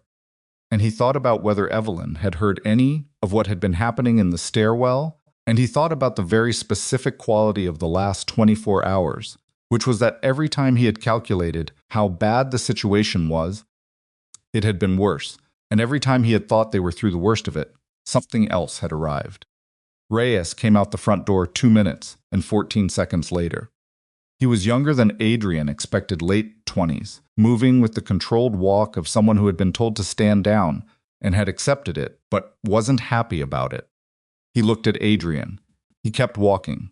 He turned south on Farwell without speaking. Adrian watched him go. Then he went inside. The elevator took a year. He took the stairs. Kellner was in the 4th floor hallway outside the apartment door, standing with his left arm held slightly away from his body, in the way of someone managing a shoulder that has just been hit with something substantial. His face was neutral and professionally unrevealing, in the way of people who have been trained not to let pain show in the Fieldercold, but his breathing was slightly off, and when Adrian looked at the shoulder, the coat was torn at the seam. "She's inside," Kellner said. "I'm fine," Kellner said, in the specific tone that means, "Please don't ask me that again right now." Adrian pushed open the apartment door. Evelyn was standing in the kitchen. She had her overnight case at her feet. Her gray coat was on. Her phone was in her hand, and she was in the process of putting it in her pocket when he came through the door, and she looked at him with the specific expression of someone who has been managing an escalating situation alone for the past 8 minutes, and is now choosing between relief and continued operational focus.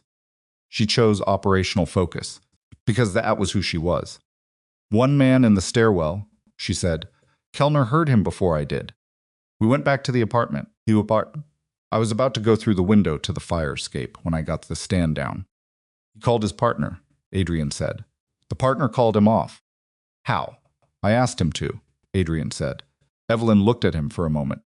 There was something in that look that was hard to read, not skepticism, not relief exactly, but the specific look of someone recalibrating their model of the situation based on new information. "The SUV had 2 men," she said. "The third call Gideon made was to a property management company in Wicker Park, connected to a separate security infrastructure he built outside the acquisition chain you documented." He watched her face. "You didn't find it." She absorbed this without visible reaction. Then she said, "How many additional assets?" "We don't know yet. Mara is mapping it." He paused. "One property management company. Possibly just a staging operation. Possibly more." He looked at her. "You found 6. There may have been 7. A small muscle in her jaw moved. "Just once. Then I had 72 hours on a library terminal," she said, not defensively, just as a statement of the conditions under which the work had been done. "I know," he said. "Is it going to affect the federal case?" "Mercer will find it," he said. "She'll have access to financial records we didn't have. She'll find everything he built." Evelyn nodded once. The processing was happening fast. Behind her eyes he could see it, had learned to see it in 14 months of watching her think, the way her gaze would settle on a middle distance, and then clear again when the calculation was done. "We need to move," she said. "This apartment is compromised." "Yes." Kellner's shoulder, "He'll go to Northwestern. Marco will handle it." She bent and picked up her overnight case, and Adrian reached for it at the same time, and their hands touched on the handle. And they both held it for a second and looked at each other in the small kitchen of the Rogers Park apartment where she had been hiding, for reasons that now felt both very recent and very distant at the same time. He took the bag. She let him. They went into the hallway. Kellner fell in beside them without being asked, managing his shoulder with the stoic professionalism of someone who has made a decision about pain management and is committed to it until circumstances permit otherwise. They went to the elevator this time. The stairwell was clear, but Evelyn was 8 months pregnant and had been standing and moving under stress for the better part of the last hour, and the elevator was there. In the elevator, Evelyn said the board meeting. Done, Adrian said. Gideon surrendered the records. Yes, the letters. Handwriting analysis came back while you were... He stopped. I played the audio in the room. The deviation rating was high enough that 3 people who had been borderline moved. He paused. It wasn't clean. There are still men in that room who want to believe him. But the records are in Mara's hands. Ferris asked for legal counsel. And Brody moved. Brody matters, Evelyn said. Yes. The elevator opened. They walked through the lobby, past the intercom she'd buzzed him through 2.5 hours ago, out into the Farwell Street morning. The SUV was gone from Paulina. Voss was standing on the corner, hands in his jacket pockets, looking like a man waiting for a bus, which was a remarkably convincing performance for someone who had just managed 2 armed contractors at 6:30 in the morning. He looked at Adrian, gave a short nod. Adrian gave one back. They reached the car. He put Evelyn's bag in the back. She got in the passenger side, and he got in the driver's side, and he sat for just a moment before starting the engine, his hands on the wheel, looking through the windshield at the ordinary Farwell Street morning. Evelyn was looking at him. What, he said. You're shaking, she said. He looked at his hands. She was right. Not dramatically a fine, barely visible tremor. Kind that comes not from fear, but from the specific physiological aftermath of sustained adrenaline, when the body finally gets the message that the immediate threat is over and begins the process of standing down. He'd had it before. It always annoyed him.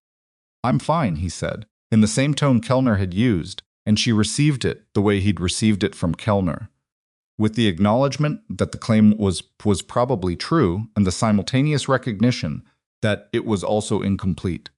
When did you last eat? She said. He thought about it. Yesterday afternoon. Adrian. There were complications, he said. There were complications, she repeated, with a flatness that contained something that might, in a different hour, have been close to a laugh. He started the car. Mara's property, he said. North Shore. We'll stop on the way. I need coffee, she said. You were going to change that order. She looked at him. Half a cup isn't going to harm anything, the doctor said. I know what the doctor said. She looked forward through the windshield. Cup. He drove. They were 2 blocks from the building when his phone rang through the speaker. Mara, the Wicker Park Company, Mara said. I have the beneficial owner. It's not Gideon. Adrian's hand tightened slightly on the wheel. Who? The registered owner is a woman named Carla Venton. She's listed as a property manager. Clean record, no prior organizational connections. A pause. But the signatory on the incorporation documents the attorney who filed is a partner at Gideon's law firm. A junior partner who has been with him for 9 years. She paused. His name is Thomas Ack. I've been running him for the last 20 minutes. He's been present at approximately 60% of Gideon's client meetings over the past 3 years. He's been copying documents to a private server that is not the firm's server. Another pause. He may be more than a filing attorney. Adrian looked at the road. Gideon built a succession, Evelyn said. She hadn't been on the call, but she'd been listening through the speaker, and she had gotten there before Adrian said it, which was entirely consistent with her. Primary plan failed. Aki continues the work. That's what it looks like, Mara said. Where is Ack now? Adrian said. His office, Mara said. He's been at his desk since 7 this morning. Early arrival, which is notable. A pause. He may not know yet how completely the morning went. Adrian thought about this for exactly 4 seconds. Don't approach him, he said. Don't contact him. Don't do anything that tells him we know his name. He paused. Let Mercer find him through the records. When she gets into Gideon's financial documentation, the complete records, both drives, Ake will be in there. Let her pull him out through the official processes. You're sure, Mara said. If we move on Ake directly, we tip him that the net is closing. He has 9 years of organizational knowledge. He has access to whatever Gideon has built through that property management structure.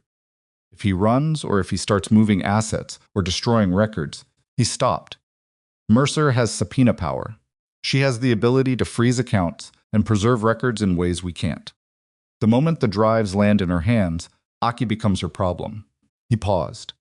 That's where he belongs. A brief silence on Mara's end. Agreed, she said. There's one more thing. Tell me. Martin Vale, she said. My people found him. The car was very quiet for a moment. Alive, Adrian said. Alive, Mara said. He's in Indiana. Not the P.O. box, different address. He's been there for 6 weeks. He left Chicago and cut contact with everyone, including his sister, because he was afraid. He had no idea whether Evelyn had completed the case or whether anyone was coming for him. A pause. He's scared. He's been scared for 6 weeks, but he's alive. Adrian let out a breath. Beside him, Evelyn's hand moved to her abdomen and rested there, and her eyes closed for a single second, and when they opened, they were clear and dry and forward-looking. Tell him he can contact his sister, Adrian said. Tell him we know where he is, and that he's not in danger from our side, and that there will be federal investigators who will want to speak to him, and that speaking to them is in his best interest, and that we will make sure he has legal representation for those conversations. He paused. And tell him he stopped. Tell him what? Marissa said. He looked at Evelyn. She was watching the road. The morning light was on her face. Tell him the person who built the case is safe, Adrian said. Tell him it worked. He could hear Mara on the other end of the line, and he could hear the specific quality of the silence that was not nothing, but was the sound of a person receiving something that mattered and deciding how to hold it. I'll tell him, she said. And then Adrian. It's over. He drove north. The city around him was a Tuesday morning, in full operation, the machinery of ordinary life, indifferent and continuous and completely uninformed about the 9 hours that had just concluded inside it. People going to work, buses running their routes, the lake visible in flashes between buildings, flat and gray and constant. It wasn't over, precisely. It was the beginning of the long, complicated, expensive, often unpleasant process of accountability, the investigations, the restructuring, the legal proceedings, the internal work of rebuilding an organization around different principles, personal work of rebuilding a marriage around different habits. None of that was over. Most of it hadn't started yet. But the acute part, the part where Gideon was still moving, where Evelyn was still in danger, where the evidence was still uncorroborated, and the organization still capable of being turned against her, that part was over. Evelyn was in the seat beside him. The ring was on her finger. Their child was safe. He merged onto Lakeshore Drive heading north, and the lake opened up on his right in its full gray expanse, and the city's towers receded in his mirrors. And beside him, Evelyn Hart Moreau rested her head back against the seat, with her hand on her abdomen, and her coat still on and her overnight case in the back seat, and said, very quietly, to no one in particular, half a cup. That's all I'm asking. He found a drive-through on Sheridan Road. He got her the half cup. He got himself a coffee, so large it was slightly embarrassing, and he drank half of it in the parking lot, before he pulled back onto the road, and neither of them spoke, and the morning moved around them, and they drove north toward whatever came next, which was going to be difficult and imperfect and real, and was, for the first time in 8 months, Hickories. They reached Mara's North Shore property at 20 minutes past 8 in the morning, and the first thing Evelyn did when she walked through the door was sit down on the floor. Not on a chair, not on the couch that was visible through the entryway. On the floor, right there in the entrance hall, with her back against the wall and her knees drawn up as far as her belly would allow, which wasn't very far, and her eyes closed, and her head tipped back against the plaster. Adrian stood in the doorway and looked at her, she said, without opening her eyes. I'm not having the baby. I just need a minute. Okay, he said. Don't hover. He set her bag down, and he didn't hover, but he also didn't go far. He leaned against the opposite wall, 6 feet away, and he watched her breathe, and he let her have the minute, and then some. And the house around them was quiet in the specific way of a place that is only occasionally inhabited, that particular held stillness of rooms that don't have the daily wear of a lived life in them yet. After 4 minutes, she opened her eyes. She looked at the ceiling, then at him. I need a shower, she said. There's a bedroom at the end of the hall. Mara keeps the second bathroom stocked. Evelyn put one hand on the wall and the other on her knee and stood up with the specific, managed effort of a woman in her third trimester who had been running on adrenaline for 9 hours and was now experiencing the physiological bill coming due all at once. She didn't ask for help. He stayed against the wall because she didn't ask. She picked up her bag. She walked down the hall. He heard the bathroom door close. Then, after a moment, the sound of water running. Adrian walked into the kitchen. It was a good kitchen Mara had tasted. Clean lines, nothing excessive. He found coffee in the cabinet where Mara always kept coffee, second shelf, left side, because Mara organized every kitchen the same way regardless of whose it was. He made a full pot. He sat at the kitchen table while it brewed, and he put his phone face down on the table, and he didn't look at it for 6 minutes, which was the longest he had gone without checking it since 11:47 the previous night. He was sitting there when his phone buzzed anyway. He turned it over. Mara Mercer's office confirmed receipt of both drives at 8:14 a.m. Chain of custody logged. Financial Crimes Unit has opened a formal case file. Gideon's attorneys made first contact with Mercer at 8:22. He's moving to formalize cooperation. Adrian read this twice. Then, Thomas Ack left his office at 8:09. Building security footage shows him leaving through the parking structure. His vehicle has not returned. His assistant says he called in sick. Adrian typed back, "Mercer knows?" The response was immediate. "She will within the hour." I flagged it to her office directly. She has his name from the drive documentation. She'll have a freeze on his accounts before he reaches the state line, if that's where he's going.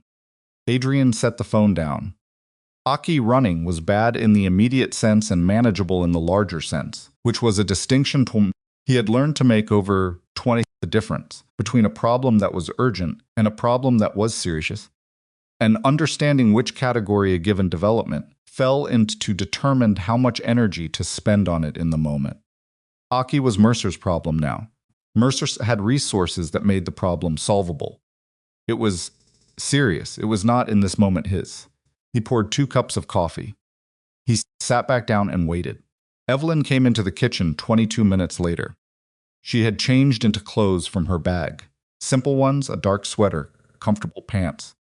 Her hair was damp and pushed back, and her face had the specific quality of someone who has removed the operational layer and is now just a person sitting in a kitchen in the morning, which was a different thing, a more vulnerable thing. And she moved through the kitchen with the slight self-consciousness of someone who is aware of being seen in a state they don't usually allow. She sat down across from him. He pushed the second cup toward her. She looked at it. I said, "Half a cup." "That's half a cup," he said. She looked at the cup. It was a normal-sized mug full. She looked at him. "Roughly," he said. Something moved across her face that was close enough to what it was that he counted it. She picked up the cup. They sat in the quiet kitchen and drank their coffee, and the morning light came through the window over the sink at the particular angle of late September in the North Shore, the angle that is already thinking about winter without committing to it, and neither of them spoke for a while. Then Adrian's phone rang. He looked at the screen. A number he recognized, Raphael Ferris Sr. He answered it. "I need to speak to you," Raphael said. His voice was different from the meeting, smaller, stripped of the professional register that men in certain positions maintain even under extreme pressure. This was the voice of someone who has been in a car for 40 minutes driving somewhere and has arrived and is sitting in the parking lot because they can't make themselves go inside yet. "I'm listening," Adrian said. "I'm outside my brother's house," Raphael said. "In Winnetka. I've been sitting here for 20 minutes, a pause. I don't know how to tell him that it's coming out. That the people who've been holding his situation over our heads for 2 years are going to be..." He stopped. "I don't know how to tell him that I've been the reason it hasn't gotten worse, but also the reason it hasn't gotten better." Adrian said nothing. "I'm not calling for advice," Raphael said. "I'm not calling for I don't know why I'm calling. I have your number and I used it." He paused. "Your wife." She's safe," Adrian said, a long silence. "Good," Raphael said, with a weight that was more than the word usually carried. That's good. He paused. I should have come to you 6 months ago when Gideon first. Yes, Adrian said simply. You should have, I know. But you didn't, and it's done. And the question now is what you do from this morning forward. He paused. Go inside, Raphael. Tell your brother. Let him be angry. He's entitled to be angry. And then get him a lawyer and sit with him in the room while the lawyer explains what the options are. He paused. That's the first step. There are more after it. But you can't get to the second step without taking the first one. A silence that lasted long enough that Adrian thought the call might have dropped. Then my son called you, Raphael said. Yes. Is he? He's fine, Adrian said. He made a hard call and he made it cleanly. You should tell him that. He paused. When things are settled enough to have that conversation. Another silence, shorter. Okay, Raphael said, just that. Then the call ended. Adrian set the phone down. Evelyn was watching him. Raphael Sr., he said. I gathered, she said. She looked at her coffee cup. He was operating under coercion. Yes, that doesn't erase 2 years of feeding information to federal investigators. No, Adrian agreed. It doesn't. But it changes what it cost him, she said. Which is different from what he did. He looked at her. I'm not defending him, she said. She stopped. She looked at the window. I spent 8 months watching the things people do when they're afraid. The corners they cut, the silences they choose. She turned back to Adrian. It's harder to be purely angry at people when you understand exactly what they were afraid of. You were afraid too, he said. Yes, she said. Terrified. She said it plainly, without drama, the way she said true things that were inconvenient. Every day. Not in a way that stopped me, but it was there. Every time I went to that library terminal. Every time I printed those documents. Every time I walked past Gideon at one of your dinners and knew what I knew and watched him talk to you like, she stopped. Her jaw tightened once and released, like a man with nothing to hide. He was good at it, Adrian said. He was extraordinary at it, she said, and there was no admiration in it, just the acknowledgement of a technician, assessing another technician's work. 30 years of practice. He knew exactly how to be trusted, how to be indispensable, how to make himself the person everyone turned to, so that when the question of Gideon's honesty came up, the room's instinct was to defend him. She paused. He knew that your instinct would be to call him. That's why I couldn't tell you directly. I know, Adrian said. I need you to really know it, she said. Not as an apology, not as... She looked at him. I need you to understand that it wasn't lack of trust in you as a person. It was understanding exactly how 30 years of loyalty works in a person's nervous system, how it bypasses rational assessment, how it's faster than thought. She held his eyes. It wasn't a failure of your character. It was a feature of your history. And I had to work around it because I didn't have time to wait for you to work through it on your own. He sat with this. He had been sitting with various versions of this since 3 a.m, which was when he had first understood it in the way she was now articulating, and he had not yet found a way to receive it that didn't involve some residual defensiveness, the particular defensiveness of someone who is being shown accurately how they failed. But she was right. She was precisely and entirely right, and the defensiveness was his problem to manage, not hers to accommodate. I understand it, he said. She looked at him the way she looked at things she was evaluating directly, without softening, without the social lubricant of a reassuring expression, looking for the thing itself rather than the presentation of it. Whatever she found, she held it for a moment. Then she nodded. Not warmly, not with relief, with the specific, minimal acknowledgement of someone who has been waiting for a thing to be real and has just confirmed that it is. Okay, she said. His phone buzzed. He looked at it reflexively, and then caught himself and looked at Evelyn instead. Answer it, she said. I know you need to. It was Mara. He answered. Axe stopped, Mara said. He's at a bank in Evanston. He's been inside for 14 minutes. Mercer's team is outside. They're waiting for him to exit. A pause. He's going to walk out of that bank and into a very difficult morning. What was he doing inside? Adrian asked. Our best guess is trying to access liquid assets before the freeze goes through, Mara said. He may have been fast enough. He may not have. Mercer will know within the hour. A pause. Adrian, there's something else. Tell me. The handwriting analysis on the letters, she said. The analyst confirmed this morning that the letters are forgeries. Full report consistent with the preliminary audio I played in the room. She paused. But the analyst also found something else in the comparison. The authenticated samples from your father's personal correspondence, the ones Evelyn had in her documentation package. A pause that was a beat too long to be purely procedural. There are 2 letters in that set that aren't about business. They're personal. They're addressed to Gideon. The kitchen was very still. Personal how? Adrian said. Personal in the way of men who have known each other for a very long time, Mara said carefully. They're kind letters. The kind your father apparently wrote when he thought someone close to him was struggling. There's one from about 8 years ago, and one from about 5 years before his death. She stopped. Gideon kept them. Evelyn found them in the documentation she pulled on his personal correspondence records. She included them in the authentication package because they had the clearest baseline of your father's handwriting, the most relaxed, unguarded samples. Adrian said nothing for a long moment. They're letters from a man who cared about him, Mara said quietly, who thought of him as family. Adrian looked at the table, the grain of the wood, at the coffee cup in front of him. Did he know? He said. When he started building the extraction scheme, did he know my father was still writing him letters like that? The timing suggests yes, Mara said. The extraction scheme began approximately 8 months before your father's death. The silence on the line was long enough that Mara said gently, Adrian. I'm here, he said. Do you want me to? He said. Leave them in the documentation package. Mercer can see them. They're part of the history, he paused. They're part of understanding who he was. He ended the call. He sat at kitchen with his hands around his coffee cup, and he looked at the middle distance for a while, and Evelyn didn't ask, and she didn't fill the silence. And that was the right thing to do, and she did it without calculation. It was just who she was. After a while, he said, my father wrote him letters.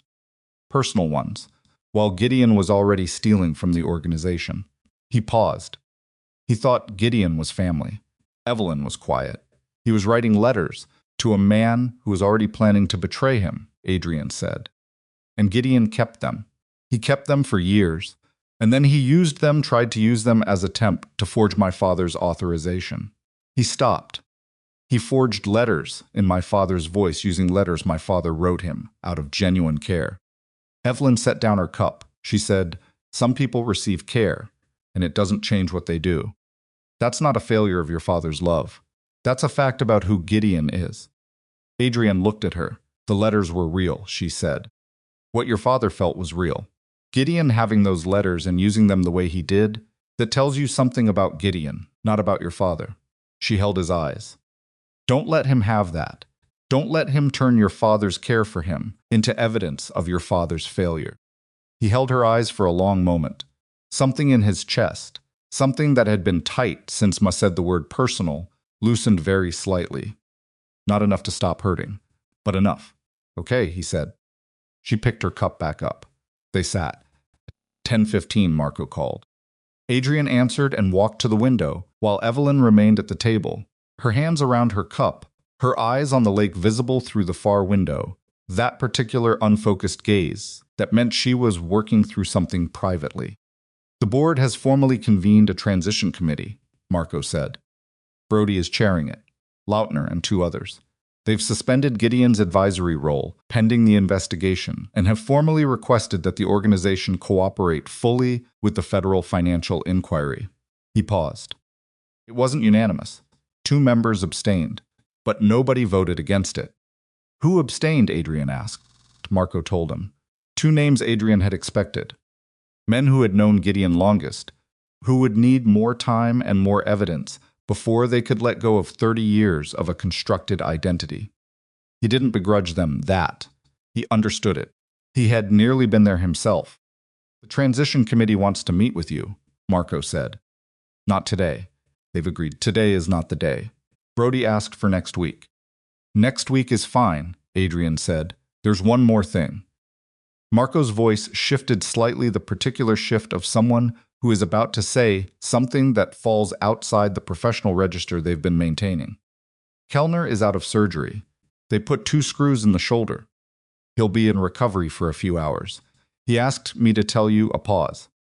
He asked me to tell you that Mrs. Moreau found the exterior fire escape on her own and had the window open before he told her about it.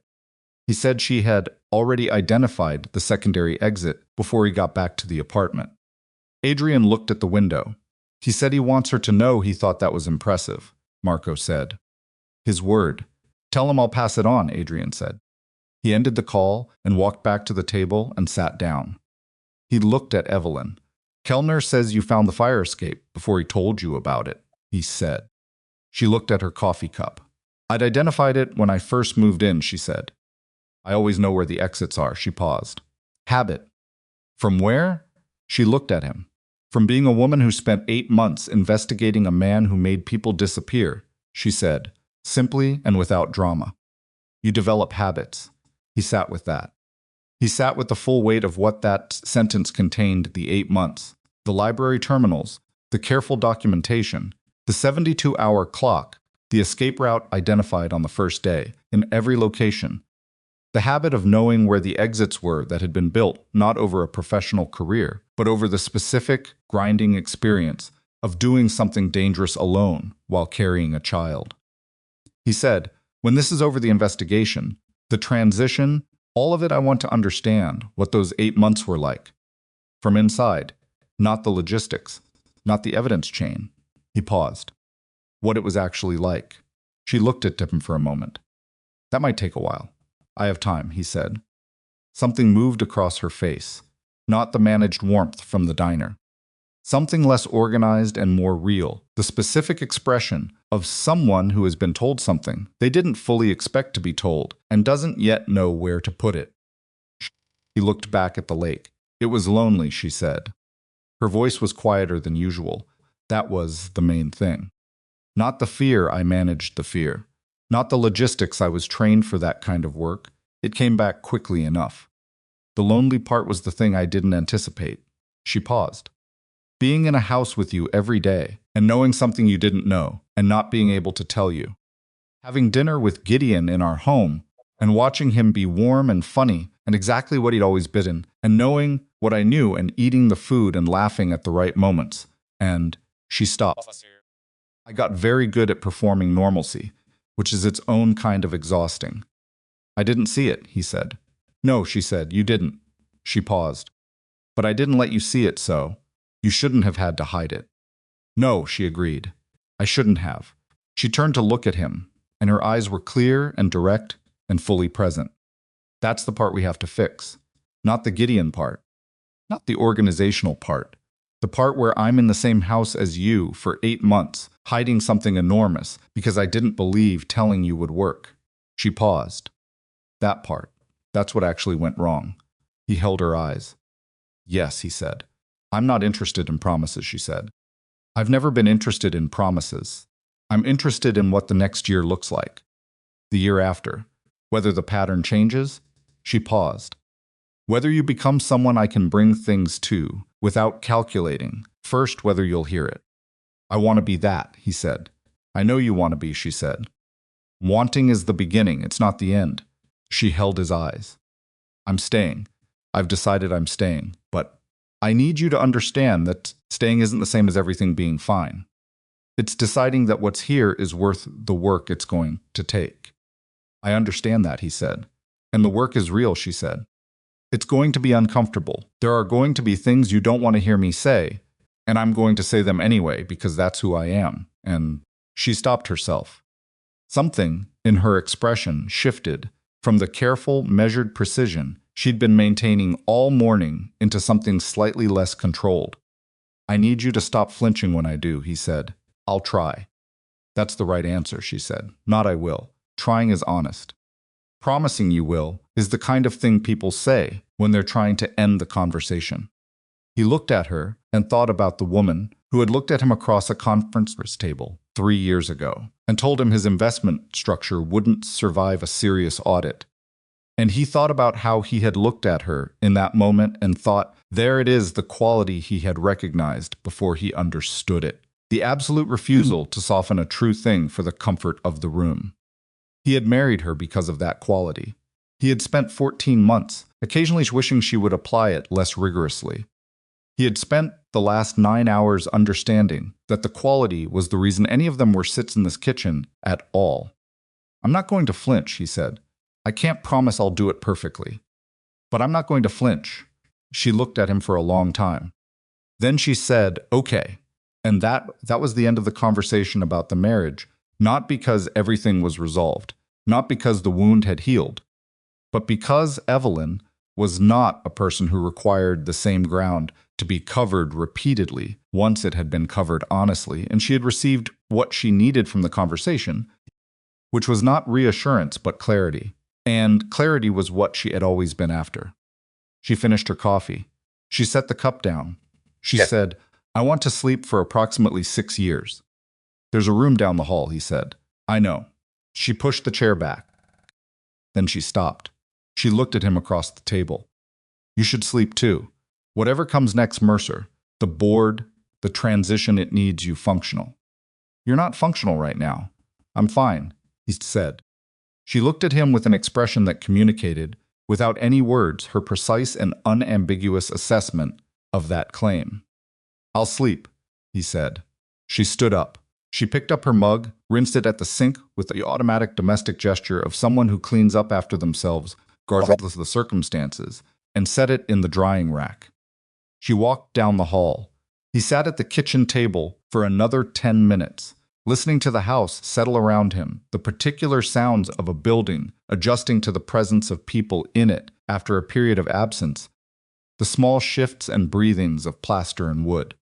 Outside, the lake was doing what the lake did, existing, indifferently, enormously, in the way of things that predate and will outlast everything happening in the houses along its shore. He got up. He rinsed his own mug. He walked down the hall. The bedroom door was ajar. He pushed it open quietly. The blinds were drawn. Evelyn was on the far side of the bed.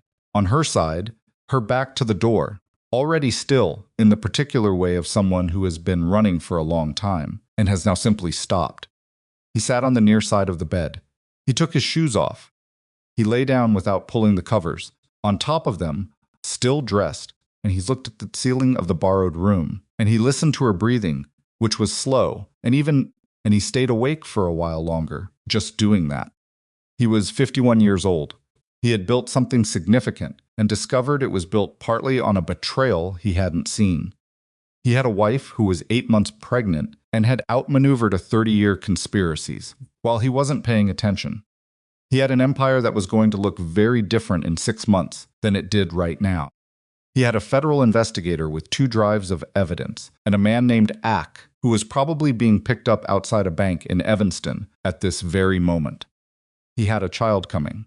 He thought about that last one with a specificity he hadn't previously allowed himself, the actual, literal, physical fact of a child, arriving in approximately 6 weeks into a situation that was messy and complicated and in the process of being rebuilt from its foundations.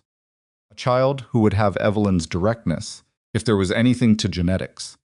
Who would have he hoped? He genuinely hoped, in the way you hope for something you can't control, but can work toward a father who had learned something this year about the cost of not paying attention.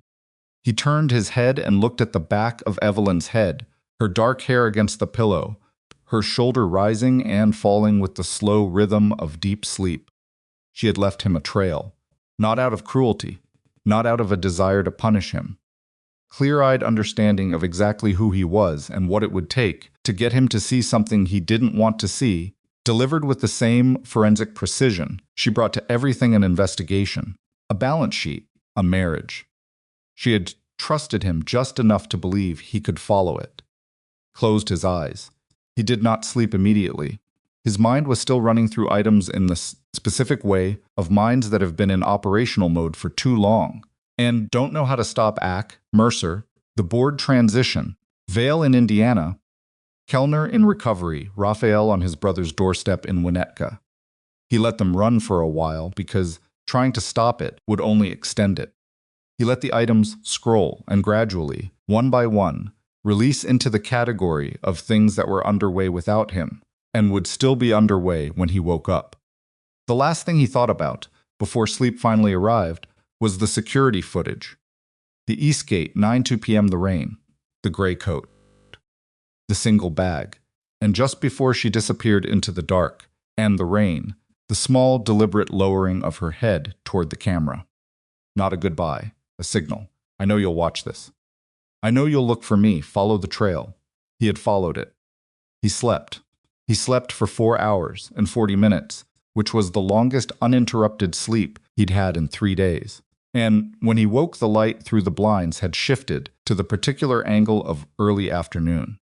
And beside him, Evelyn had turned over at some point in the intervening hours and was facing him, still asleep, one hand tucked under her cheek and the other resting on her abdomen in that quiet, automatic gesture that was the most consistent thing about her across all the hours of the most difficult night of both their lives.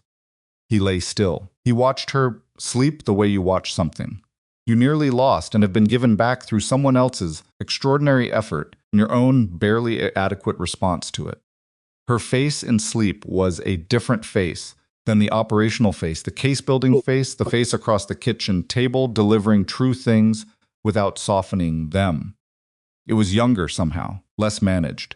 The face of a person who had made 1,000 difficult decisions over 8 months and in sleep was not making any of them, was just a person resting in a borrowed room on a Wednesday morning in September. He did not wake her. He got up carefully, which was unnecessary since she slept deeply, but he did it anyway, and he walked to the window and opened the blind an inch to look at the lake. It was the lake, gray and flat and enormous, and there. The same lake it had been at midnight when he'd stood in the dining room looking at his wedding ring beside a note that said, choose the right woman. The same lake it had been at 3 a.m. when Mara had spread Evelyn's evidence across his kitchen island. The same lake he had driven past on his way to Rogers Park at 5 a.m, the lights of the city smearing across its surface in the rain. He stood at the window and looked at it and thought about Gideon Cross, who was somewhere in the city right now talking to lawyers, and about Thomas Aki, who was probably in federal custody, and about the 43 fabricated pages of a surrender document that had been meant to be his undoing, and about 2 personal letters written in his father's voice that had been used as a template for forgery, and about the specific kind of person who could receive genuine care from another human being and use it as raw material for betrayal. He thought about whether he hated Gideon. He found, to his own mild surprise, that he didn't. Not exactly. What he felt was something more like the aftermath of grief, not the acute stage, not the stage with the sharp edges, but the stage that comes after, when the thing you've lost has been gone long enough that you've begun the process of reconstructing your understanding of what it actually was, as opposed to what you thought it was. What he'd had with Gideon hadn't been friendship, exactly. It had been something more structural, a lifelong presence, a continuity, a human fixture in the architecture of his history. And that presence had been built on something he was only now beginning to understand was much more one-sided than he'd known. His father's care had been real. His own sense of inherited loyalty had been real. What Gideon had felt or hadn't felt was a question he was probably never going to have answered satisfactorily, and the not knowing was something he was going to have to learn to carry. But that was the actual loss. Not the money, not the organizations, not even the 30 years of assumed trust. The not knowing, behind him, Evelyn stirred. He turned from the window. She was awake, looking at the ceiling with the specific unfocused gaze of someone who has slept deeply and is still in the process of locating themselves in time and space. He had seen this face many mornings. It was one of his favorite versions of her, unguarded, temporarily without the precision. Just a person waking up. "What time is it?" she said. Not really a question. Just a reorientation sentence. "Early afternoon," he said. She closed her eyes again for a moment, then opened them. She looked at the ceiling for another few seconds. Then she looked at him. "Did you sleep?" she said. "Yes." "How long?" He paused. "Almost 5 hours." She sat up slowly, with the particular managed effort that had become her standard movement in the last month, and she pushed her hair back and looked at the room, and then at him. "Ak," she said. "Federal custody, most likely," he said. "I haven't checked since I woke up." "Check," she said. He picked up his phone from the nightstand. 3 messages from Mara in the last 2 hours. He read them in sequence. "Ak was taken into federal custody at 10:52, he said. Bank freeze went through before he could complete the transfer. Mercer has him on obstruction for the attempted withdrawal and is using it as leverage for the larger cooperation discussion. He scrolled. The financial freeze on the 7-company 6 documented by Evelyn, plus the Wicker Park property management entity, was enacted at 11:30. Their operating accounts are locked, pending the investigation. He scrolled to the final message. Martin Vale has agreed to speak with Mercer's office. He's being transported from Indiana with counsel. He'll give a formal statement by end of day. Evelyn received each item with a small nod.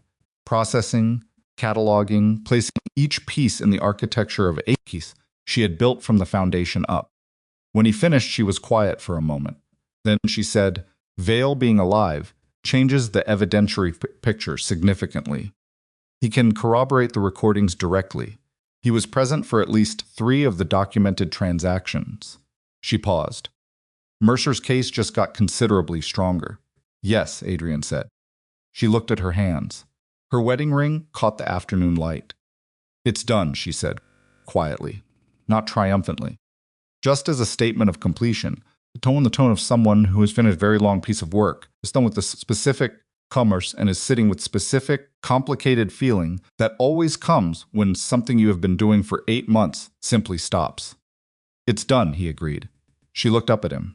"I want to go home," she said. "Eventually. Not today. But I want to go home. I want to sleep in our bed, and I want to..." She stopped. "I want our child to come into a house that feels like ours again." She paused. "That's going to take some time. The feeling like ours part. But I want to work toward it." "We will," he said. She looked at him steadily. "That's a promise." "Yes," he said. "It is." She held his eyes for a moment. Then she got up off the bed, and she walked to the window where he'd been standing, and she looked at the lake, and he came and stood beside her not behind, not ahead, and they looked at it together. The enormous, indifferent gray expanse of it, carrying on with its own business as it always had and always would. "I need food," she said. "There's a place in Tisney," he said. "Open for lunch. Does it have eggs, I assume?" "1 egg," she said. "And something with toast." She paused. "And don't tell me what the doctor said about sodium, because I know what the doctor said about sodium, and I'm going to have the toast." "I wasn't going to say anything," he said. "You were thinking it," she said. He had been thinking it. "Let's go," he said. They got their coats. They walked out of Mara's North Shore house into the September afternoon, and the air was cold and clean off the lake, and the light was the thin, clear light that comes just before the season finally commits to change. And they walked to his car side by side on the narrow path between the house and the street. At the car, he opened her door. She got in. He walked around to the driver's side and got in and started the engine and pulled out onto the road. And the lake was on his right, and the town was ahead of them, and Evelyn was in the seat beside him, looking out the window at the passing houses, with her hand resting on her abdomen, and her head turned away, and her profile, in the afternoon light, was the profile of a woman who had done something enormous and come through it, and was now, for the first time in 8 months, allowing herself to be simply in a car on an afternoon going to get eggs. He drove. He did not think about Gideon. He did not think about the board or the federal investigation or the transition committee or Tumas Aka in federal custody or Raphael Ferris on his brother's doorstep. He thought about the road in front of him and the woman beside him, and the specific fact of this afternoon, which was ordinary and hard-won and real. After a few minutes, Evelyn said, without turning from the window, "You came after me." He glanced at her. "I know why," she said. "I built the trail so you would.